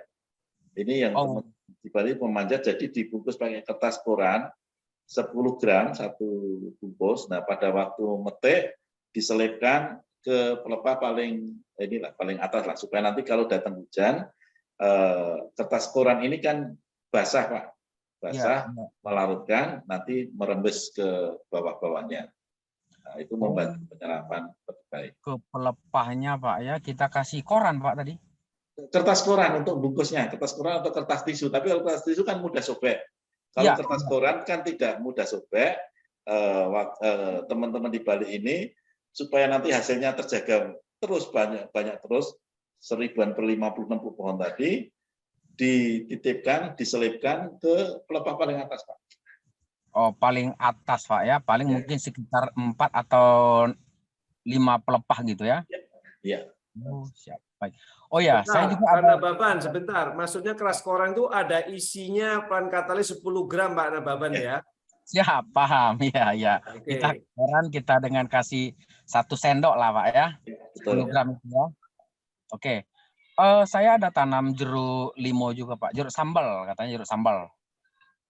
Jadi kalau untuk jeruk sambal dengan cara pupuk tanam dengan semprot sama Pak tadi apanya? Banyaknya ya? Ya, jadi kalau jeruk nanti lebih banyak Pak, lebih banyak. Lebih jadi banyak yang lagi. sampai 50 itu jeruk. Kalau kelapa 20 cukup. Kalau jeruk nanti lebih banyak. Dan nanti kalau sudah mulai berbuah frekuensinya menjadi lebih sering Pak. Dari 4 bulan menjadi 3 bulan. Kemudian kalau terlalu banyak yang dipetik menjadi 2 bulan. Karena dengan dipetik banyak itu penyerapan unsur haranya besar itu pembentukan asamnya juga menjadi lebih cepat. Ya.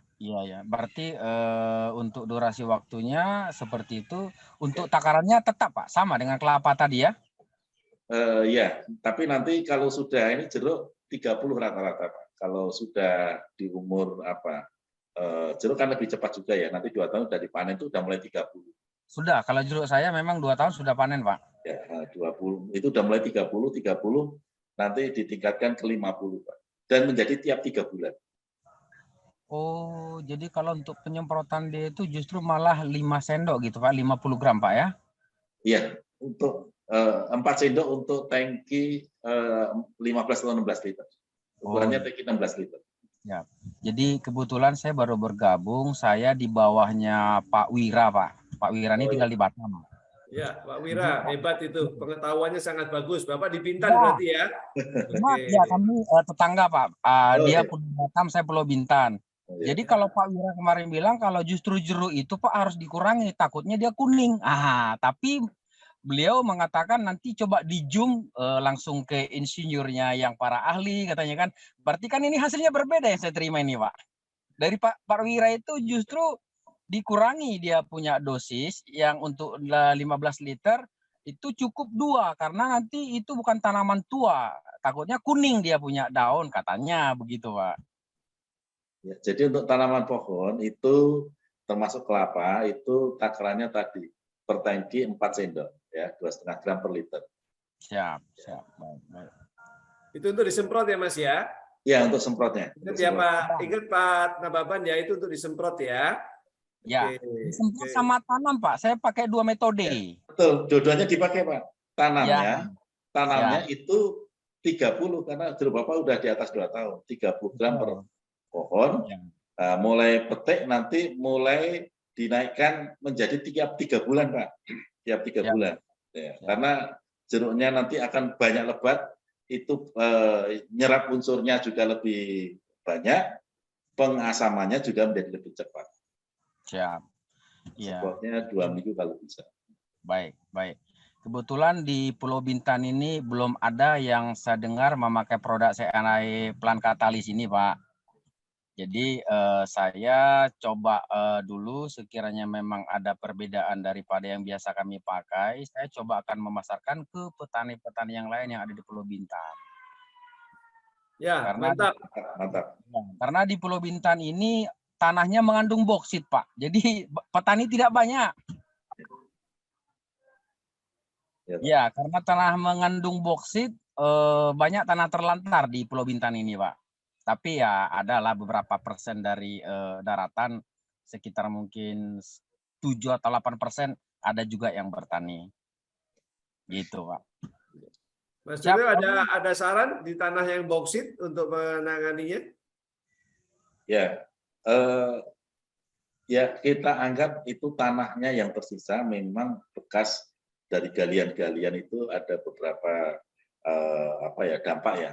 Tetapi kita dulu pernah lakukan juga Pak, waktu penambangan batu bara di Kalimantan Timur, waktu itu CSR-nya bekerja sama dengan kita menggunakan plant katalis, dan waktu itu malah digunakan untuk dua tujuan. Yang satu yang bekas tambang, itu yang jadi kolam itu asam airnya, itu kita berikan, ternyata diberi ikan tumbuh dengan bagus. Kemudian yang berbentuk darat tanahnya, itu setelah diaplikasi dengan bahan katalis juga tumbuhnya bagus. Dan satu yang belum ditambang, itu kita bina dengan plant katalis, hasilnya cukup memuaskan, sehingga konflik masyarakatnya menjadi ini Pak, istilahnya teredam gitu ya, tidak terjadi konflik masyarakat. Bagian dari itu ya, bagian dari reklamasi ya, dari Ya, penanganan bekas tambang ya.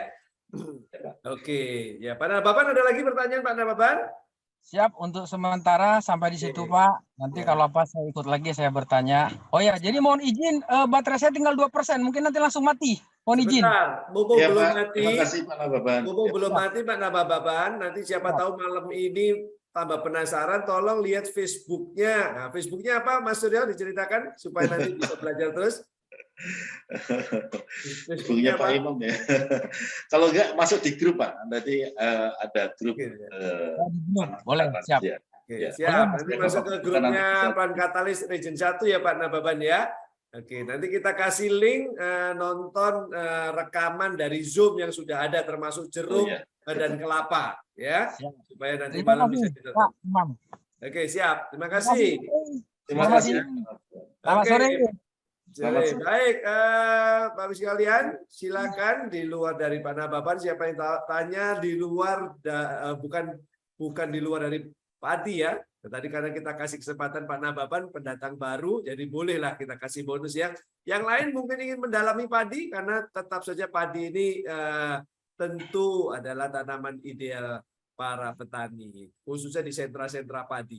Ya, silakan.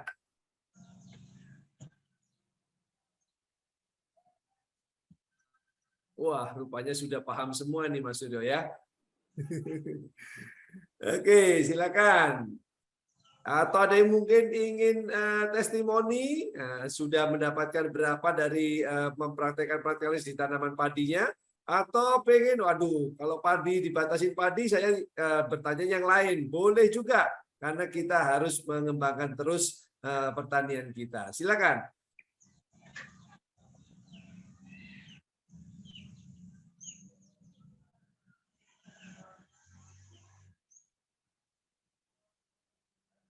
Ini tampaknya saya lihat dari layar kaca saya ini, layar kaca ya, ada yang tulis-tulis terus adalah Ibu Marji. Ibu Marji dari mana Ibu Marji? Boleh kita tanya, siapa tahu punya pengalaman Saya atau dari belum Cikampek, Pak. Oh, Cikampek ya? Iya. Wah, Cikampek itu pernah juga jadi sentra padi itu ya? Iya, Pak. Nah, apakah Ini, Pak, masih ada padi di sana, Bu? Saya sih di kotanya ya, jadi agak jauh, Pak. Ya. Harus ke daerah pedalaman lagi. Oh, pernah pakai plan katalis, Bu, atau pernah memasarkan? Pernah saya untuk ini tanaman hias. Oke. Untuk ibu-ibu Oh, di iya. lingkungan saya ya. Hasilnya bagus, Bu? Saya mau tanya, hasilnya bagus? luar biasa, Pak. Terutama ya. untuk tanaman waktu booming aglonema ya. Iya. Ya, banyak yang pakai itu. Oke, Ini silakan kalau ada yang pertanyaan. Ada yang mau saya tanyakan ke Pak Suryo. Tadi kan disinggung mengenai harus diwaspadai ketergantungan terhadap urea ya Pak ya. Kemudian karena urea itu kan nitrogennya tinggi ya Pak ya. Nah kalau tergantung dengan urea, otomatis akan menimbulkan tanah menjadi asam gitu ya Pak. Begitu Pak. Ya, Nah Bu. dengan kondisi tanah asam maka akan mengundang hama penyakit ya Pak ya. Nah solusinya yaitu dengan mengkomposkan jerami. Jadi supaya menghindari ketergantungan terhadap urea itu. Nah, kemudian untuk mengkomposkan jerami itu seperti apa, Pak? Dengan menggunakan PS juga? Iya, Bu. Oke, cukup itu Bu pertanyaannya Bu. Ya, cukup itu Pak. Oke, Makasih. ya sudah sempat dicatat tapi perlu disempurnakan itu ya. Silakan Pak Suryo. Ya, terima kasih Bu Marji. Jadi yang ada di petani kita itu kecenderungannya rata-rata mengandalkan urea. Karena urea itu kan tumbuhnya kelihatan sekali ya, hijau langsung membesar begitu. Kadang-kadang kebanyakan sehingga menimbulkan penyakit. Tetapi sebenarnya kalau dicampur dengan plant katalis itu kan sebenarnya sudah ada istilahnya pencegahnya Bu, ya. Urea yang menimbulkan asam karena ditambahkan dengan plant katalisnya yang membereskan asamnya. Jadi kalau sudah dicampur dengan plant katalis itu sebenarnya sudah aman untuk pemakaian urea bahkan meskipun ureanya berlebihan. Yang kedua, karena sumber N-nya itu tadi dari urea, ada alternatif sumber N-nya dari jerami padi.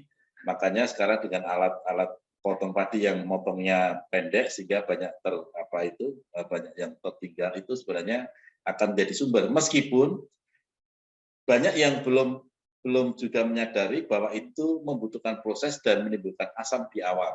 Sehingga nanti padinya mudah pada merah-merah kuning. Karena apa? Karena sedang berlangsung proses pembusukan atau dekomposisi. Nah, ini kalau sebelum tanam diberikan plant katalis, ini akan setidaknya meredam asam yang ditimbulkan dari dekomposisi yang berjalannya lambat jika terjadi secara alami, artinya tanpa apa-apa gitu. Kemudian kalau seandainya mau lebih bagus lagi, jerami yang sudah dikumpulkan, mungkin kan ada yang misalkan dia sistem manennya memang jeraminya terkumpul. Nah itu kita biasanya anjurkan dengan sistem berlapis Bu. Berlapis itu dari tumpukan ini kita taruh di sebelahnya setinggi 20 cm, begitu ya, setinggi 20 cm kita pindahkan, kemudian kita taburi sedikit pupuk kandang atau mikroba yang dalam bentuk semprotan, terus ditambahkan plant katalis, disiram plant katalis, disiram mikroba plus plant katalis, atau pupuk kandang plus plant katalis, karena pupuk kandang kan kita tahu ada mikroba di dalamnya, mikroba alami. Nanti ditumpuk lagi 20, diberikan lagi, ditumpuk lagi 20, diberikan lagi. Nah, sehingga nanti berpindah tempat yang sudah dibuat berlapis-lapis dengan lapisannya ada plant katalis dan mikroba atau pupuk kandang, sumber mikroba alami. Nah, itu nanti kalau mau bagus lagi ditutup. Ditutup itu supaya menjadi lebih cepat proses pengomposan. Karena pengomposan itu kalau bisa ditutup lebih baik. Tapi kalaupun tidak ditutup juga akan jadi. Meskipun mungkin di luar itu kelihatannya bentuknya tetap sama, tetapi di dalamnya itu prosesnya berlangsung dengan baik. Kalau tidak pakai plant katalis, nanti jatuhnya lama. 2 bulan kadang-kadang masih dalam bentuk utuh jerami. Ya. Tetapi dengan plant katalis itu 2 bulan sudah bentuknya sudah berubah. Bentuknya sudah menyerupai seperti tanah. Seperti itu. Termasuk kalau yang punya banyak pupuk kandang, entah dari sumbernya unggas seperti ayam atau dari kambing atau lembu, itu juga bagus Bu. Jadi di proses kompos seperti tadi, kalau ini mungkin lebih sederhana, artinya disemprot rata sambil diaduk-aduk, ditutup, dibiarkan, nah itu mutu komposnya menjadi sangat tinggi. Kalaupun dijual itu nanti untuk dicampurkan ke media tanam itu jauh berbeda dengan yang biasa. Kenapa? Karena sebenarnya kotoran-kotoran atau pupuk kandang itu termasuk memang bahan organik. Tetapi sering orang lupa bahwa dia sering membawa penyakit. Jadi tanam bagus-bagus, misalkan tanam terong atau cabai, sudah tumbuh bagus, sudah buat, tahu-tahu busuk, tahu-tahu layu, mati. Ternyata waktu dikorek-korek itu di pakaran ada putih-putih, jamur.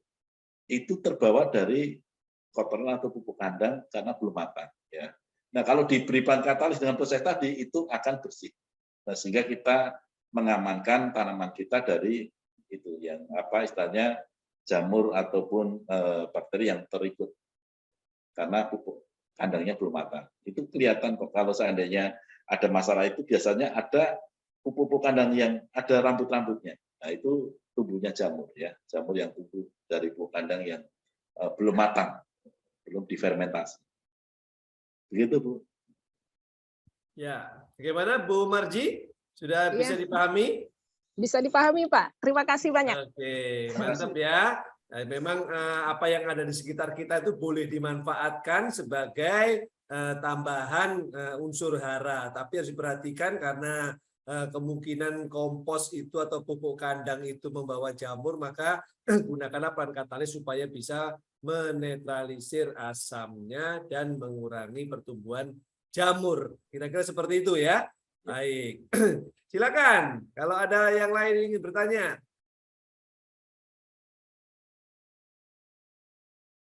Wah, ini rupanya harinya hari tanggal 15, hari pentingnya CNA ini, Mas Suryo ya. Jadi poin. mudah-mudahan langsung siap-siap termasuk di belanjaannya itu, di orderannya itu ada peran katalisnya. Supaya apa? Supaya dapat ilmunya, supaya dapat omsetnya, dan 3 hari lagi supaya dapat komisinya. Kira-kira seperti itu. Ingat ya. Kita jangan sampai menyia-nyiakan waktu untuk bisa bertambah ilmu kita. Dan peran katalis tidak pernah berhenti ya ilmunya karena terus saja berkembang ya. Contohnya informasi hari ini bahwa kita mengurangi ketergantungan kepada beras. Wah, berarti kemana itu ya? Ke sorghum, kemana lagi? Wah, kita harus belajar bagaimana sorghum itu, bagaimana alternatif pakan pokok di luar beras. Itu juga menarik juga itu, sangat banyak ilmunya, dan lagi-lagi peran katalis juga menjadi sumber omset, seharusnya seperti itu. Begitu ya Mas Suryo ya? Siap. Ya. Oke. Apa ada sorghum di Indonesia Mas Suryo? Ya, waktu itu pernah beberapa mengembangkan tapi belum dengar beritanya. Sepertinya belum banyak berkembang. Oh gitu ya. Ya, mudah-mudahan masih banyak alternatif lain lagi di luar sorghum. Takutnya nanti sorghumnya import, mending kita mengembangkan yang asli dari Indonesia dan sangat banyak sekali ya. Oke. Itu ada apa belitung apa Mas itu Mas? Tahu nggak belitung Mas? Belitung itu bukannya sebangsa Tales ya? Tales ya. Kalau di Jawa itu bote itu kan juga sumber pakan pokok yang sangat bagus tuh ya. Belum pernah kita seminarkan untuk peran katalis kita ya. Kalau nanti ada yang mengembangkannya ya. Karena banyak dijual juga di pasaran itu. Ya. Oke.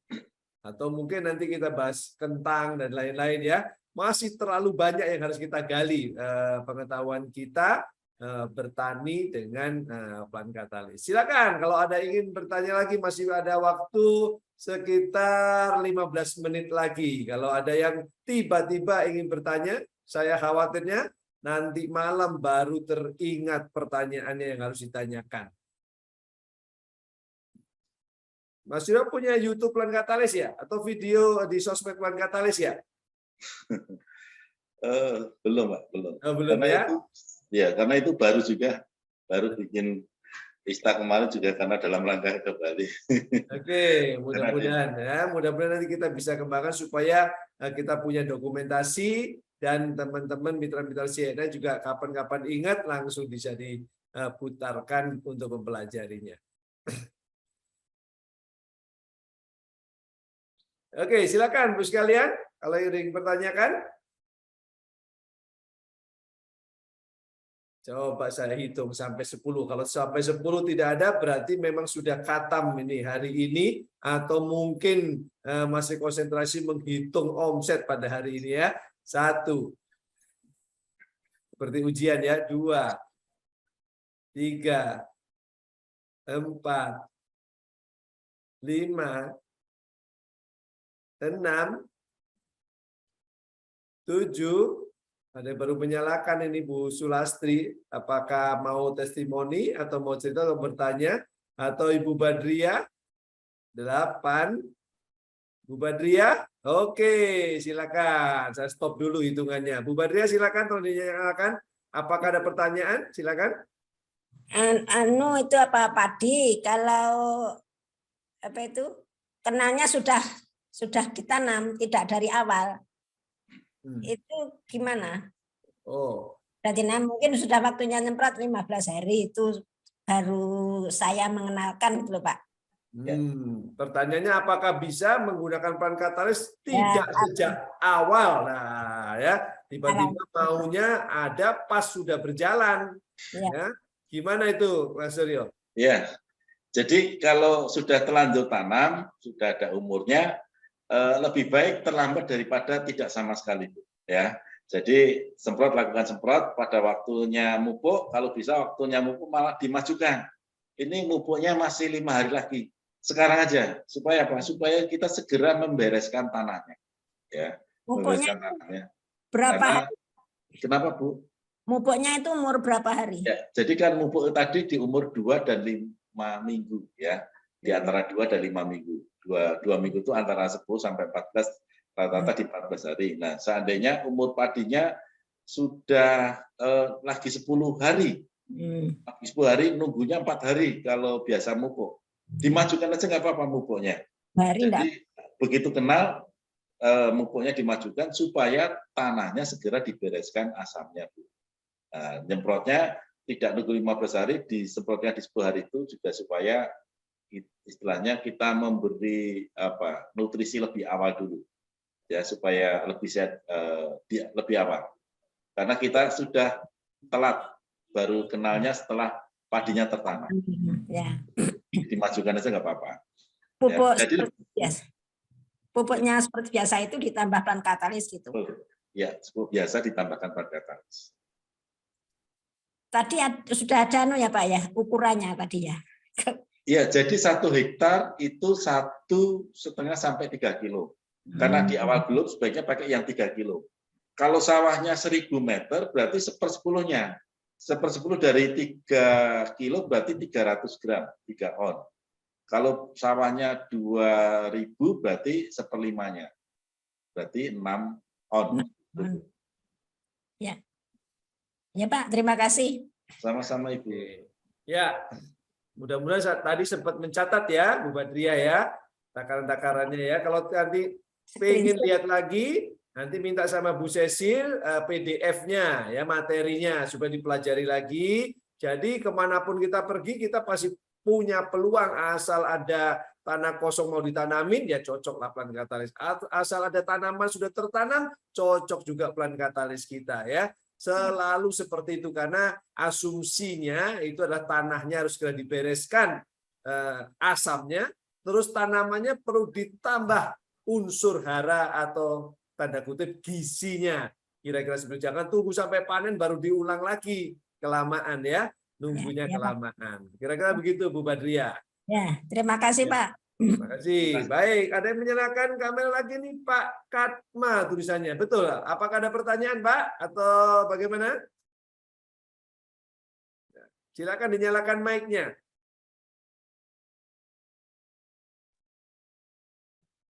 Halo. Ya, silakan Pak Katma. Ada pertanyaan? Siapa? Ini aku yang mau tanyakan masalah jeruk, Pak. Oke. Ini jeruk kan udah panen, alhamdulillah sudah maksimal, kemarin dapat sekitar 70 kilo, enggak, alhamdulillah. Nah, untuk ini pemupukan pelan katalis, 1 pohon kemarin kita pupuk 1 sendok, Pak. Nah, kemarin baru sekitar 1 minggu lah yang lalu. Nah, besok mau disemprot. Itu per pohon 1 sendok cukup apa kurang, Pak? Jeruk apa itu Pak Katma? Jeruk manis, Pak. Jeruk manis ya. Jeruk manis ya. Oke, silakan Mas Suryo. Ya, sebaiknya untuk jeruk manis 3 sendok, Pak. 30 gram per pohon, per pokok. Ya, per pokok Bapak boleh 4 bulan sekali, tetapi kalau nanti berbuahnya itu makin banyak yang dipetik, sebaiknya lebih sering lagi menjadi 3 bulan. Karena jeruk ini kalau kita mau kayak pabrik, Pak, kita bisa buat panennya banyak karena lebatnya bisa kita buat. Kemudian lebat itu membutuhkan asupan energi yang cukup, nah itu yang perlu kita tambahkan. Jadi tadinya 4 bulan menjadi tiap 3 bulan. Iya ya. Aku yang sudah Pak sebulan sekali kata kocor ke sendok tuh 1 sendok sebulan sekali. 1 bulan sekali udah bagus itu Pak. Jadi 1 bulan sekali udah mewakili 3 sendok 4 atau 3 bulan. Jadi sudah sama dengan 4 atau 3 bulan dengan 3 sendok Pak. Jadi kalau 1 bulan 1 kali 1 sendok itu udah cukup. Tinggal nanti Bapak tambahkan NPK-nya, nasinya, plus sekali-kali ditambahkan kompos atau pupuk kandang Pak. Supaya nanti Bapak punya jeruk itu berbuah terus, kemudian ukurannya atau kualitasnya itu super gitu Pak. Ya alhamdulillah besar-besar Pak. Jeruknya tuh 1,6 kilo kan sih, 6 tahap berapa itu kemarin Kak. Alhamdulillah. Terus penyemprotan insya Allah nanti besok mau menyemprot juga Kak. Berarti kasih 3 sendok nggak apa-apa Pak ya? Iya, 3 atau 4 sendok per tangki ya. Kemarin kan tak kocor pelangkat tali 1 sendok lah. Terus 2 hari kemudian tak pupuk itu NPK Pelangi apa sama NPK Mutiara. Oh iya, bagus Pak, NPK Mutiaranya bagus. Ya. Jadi nanti kalau Bapak nemu sumber pupuk kandang atau kompos, kali-kali dikasih setahun sekali atau 2 kali itu supaya itu istilahnya meremajakan tanahnya lagi Pak. Iya. Perlu juga. Terima kasih Pak, terima kasih. Alhamdulillah. Pak Katma, itu di kocornya 10 gramnya itu setiap bulan sekali di batangnya kan ya, di tanahnya kan ya? Iya di batang langsung nggak apa-apa pakai air, pakai ember langsung 1 sendok, keblak langsung kocor gitu. Oke, nah kemudian yang disemprot pakai tangki ya? Ya tangki itu yang sekarang kan pakai mesin nggak jos gitu ya. Oke, udah tepat itu berarti Mas Suryo takaran udah cukup Mas Suryo ya? Ya, cukup Pak. Ya, Nah, sudah. tinggal kekurangannya adalah kita carikan pupuk kandang, tapi ingat pupuk kandangnya difermentasi dengan bahan katalis juga supaya jangan sampai ada jamur ya. Sekali-kali aja Pak, setahun sekali atau 2 kali cukup. Setahun sekali terima kasih, Pak. atau setahun 2 kali. Mantap ya. Nanti kapan-kapan kalau panen lagi kita undang Pak Katma tampilkan jeruknya atau bikin video di kebunnya. Ada berapa batang jeruknya Pak Katma? Nah, produksi ada 100 lah, semuanya ada 200 pohon, yang 100 masih kecil. Baru 1 tahun yang kecil. Oke, tinggal di mana? Di Kalimantan. Woi, mantap. Mbak Dewi, tolong dimintain bikin video Pak Katma ya. Karena jeruk manisnya Insya luar Allah biasa. ada foto kan sama jeruk besok, insya Allah besok. Kalimantan mana Pak Katma? Kalimantan Timur Pak. Oh, Timur Pak ya. Iya. Tenggarong. Oh, Tenggarong. Tetangga Umi. Oh, tetangganya. Iya. Oke, mantap.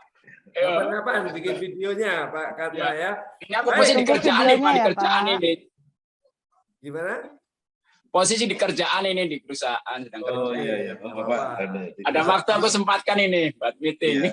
Luar biasa Pak Katma. Semoga ilmunya dan pengalamannya luar biasa dan banyak lagi petani-petani jeruk yang dapat ilmu dari Pak Katma ya.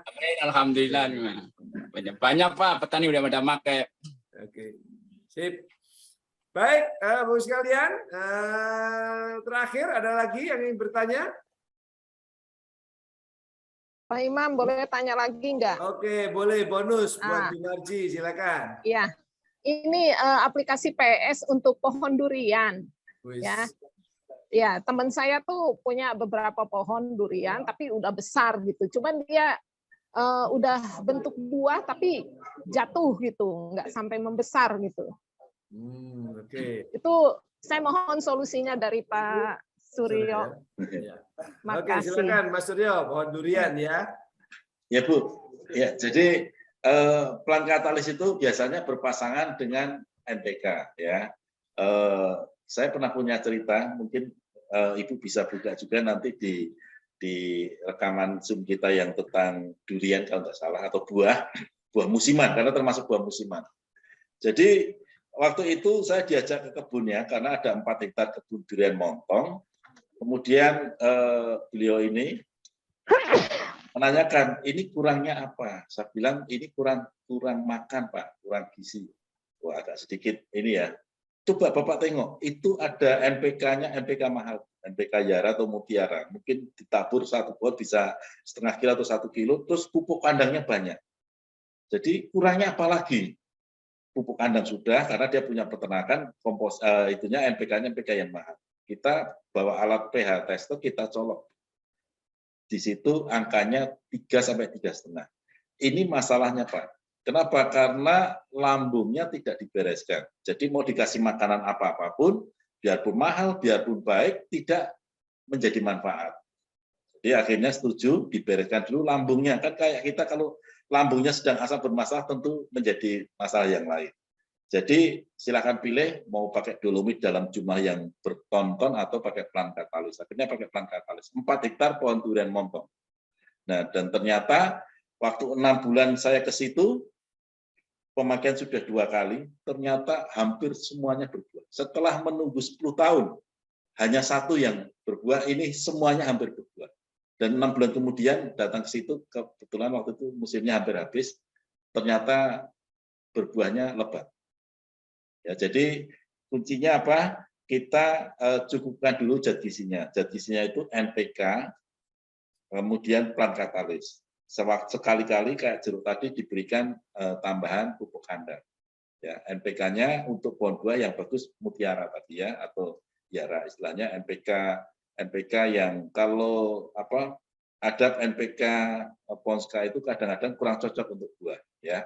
Tadi pakai yang Mutiara itu oke, ditambah plant katalis tiap 3 atau 4 bulan sekali. Tidak repot, tiap 3 atau 4 bulan sekali disemprot. Ya, jadi kalau sempat nyemprot sebulan sekali nggak apa-apa gitu ya, kalau bagus. Nanti tengok di musim buah berikutnya atau tahun depan. Ya, nanti yang kebun-kebun durian itu nanti seperti yang dialami tadi 4 hektar setelah menunggu 10 tahun berbuah begitu luar biasa. Begitu Bu Marti. Jadi termasuk buah yang berbuah tapi tidak jadi rontok ya. Itu artinya dia aborsi. Kenapa terjadi? Karena masih ada unsur-unsur tertentu yang tidak lengkap. Jadi kalau di rekaman Zoom itu masih ada penjelasannya. Ini penelitian dari Profesor Kamal.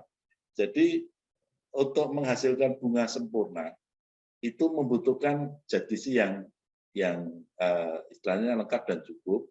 Dan nanti akan membentuk metabolisme yang lebih maju, nah itu hubungannya dengan pembentukan bunga sempurna.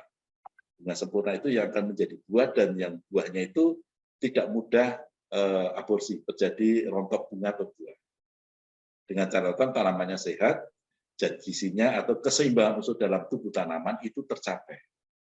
Nah, ternyata menurut munculnya Profesor Kamal itu plant katalis mampu menjadi bagian dari untuk melengkapkan tadi zat gizi dalam tubuh tanaman. Ya, tiap 4 bulan aja cukup ya, yang ke tanahnya. Oke, baik. Silakan Bu Marji, apakah sudah cukup jelas? Sebentar. Oke. Ini kalau misalkan semprot tidak memungkinkan, dikocor bisa, Pak? Iya, jadi yang utama di tanahnya, Bu. Kalau tanamannya sudah terlalu tinggi, kan kita tidak memungkinkan disemprot. Jadi cukup di tanahnya saja, ya. Di tanahnya saja. Kalau tidak banyak, 3 bulan sekali menjadi lebih baik. Ya hitung-hitung gantinya tidak semprot karena tanaman terlalu tinggi.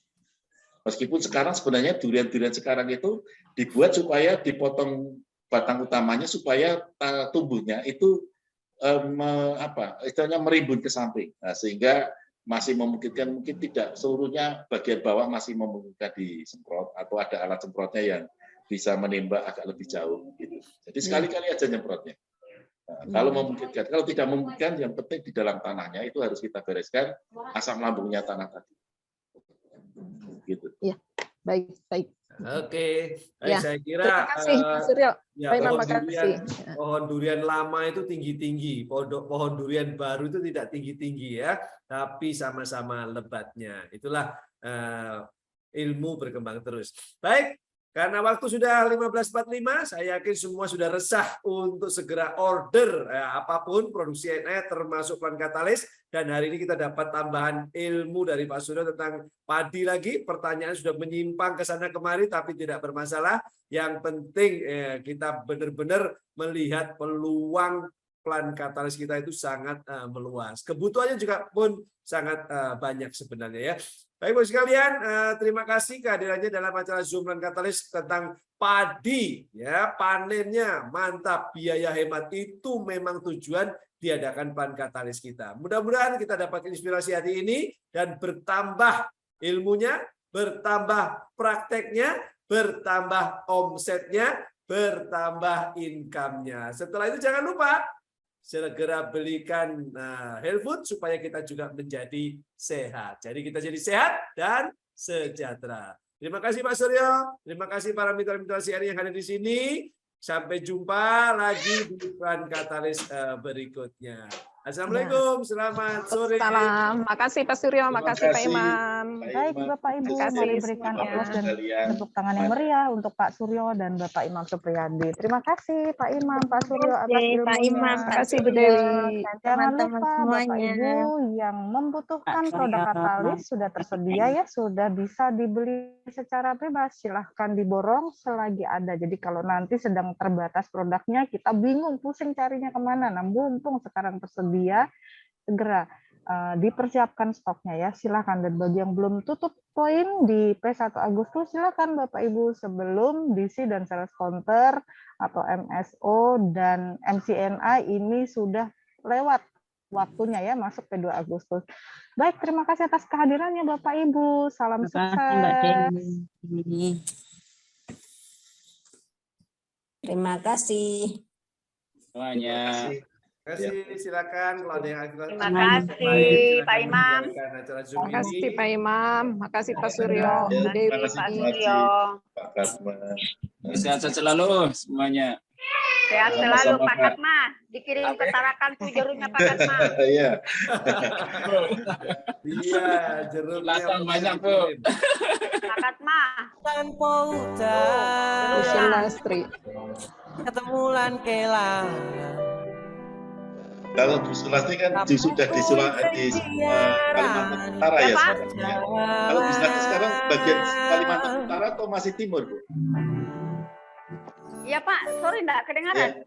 Bu Sulastri Utara kan masuk Kalimantan Utara atau bayangan besok Kalimantan? Saya Kalimantan Utara Pak, Pak Katma. Oh, maksudnya Utara ya? Jadi kan artinya supaya Pak Katma itu bayar jasa lah. Saya kemarin kirimkan dia buku ya, dikirim pakai saya juga tuh ya. kenangan aku karo kowe wis Penting pasokannya lancar ya Pak Katma ya dari wis beda.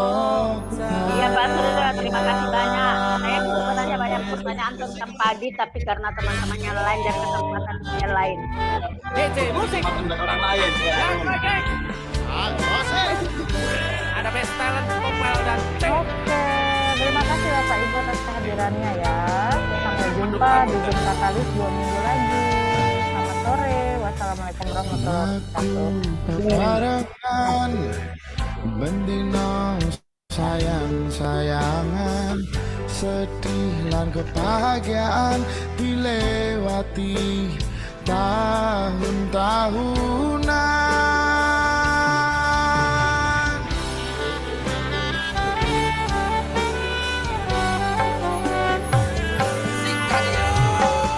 Paku menang-menangan, parkui sayang-sayangan. Kadang beda pilihan, nganti pegot balik.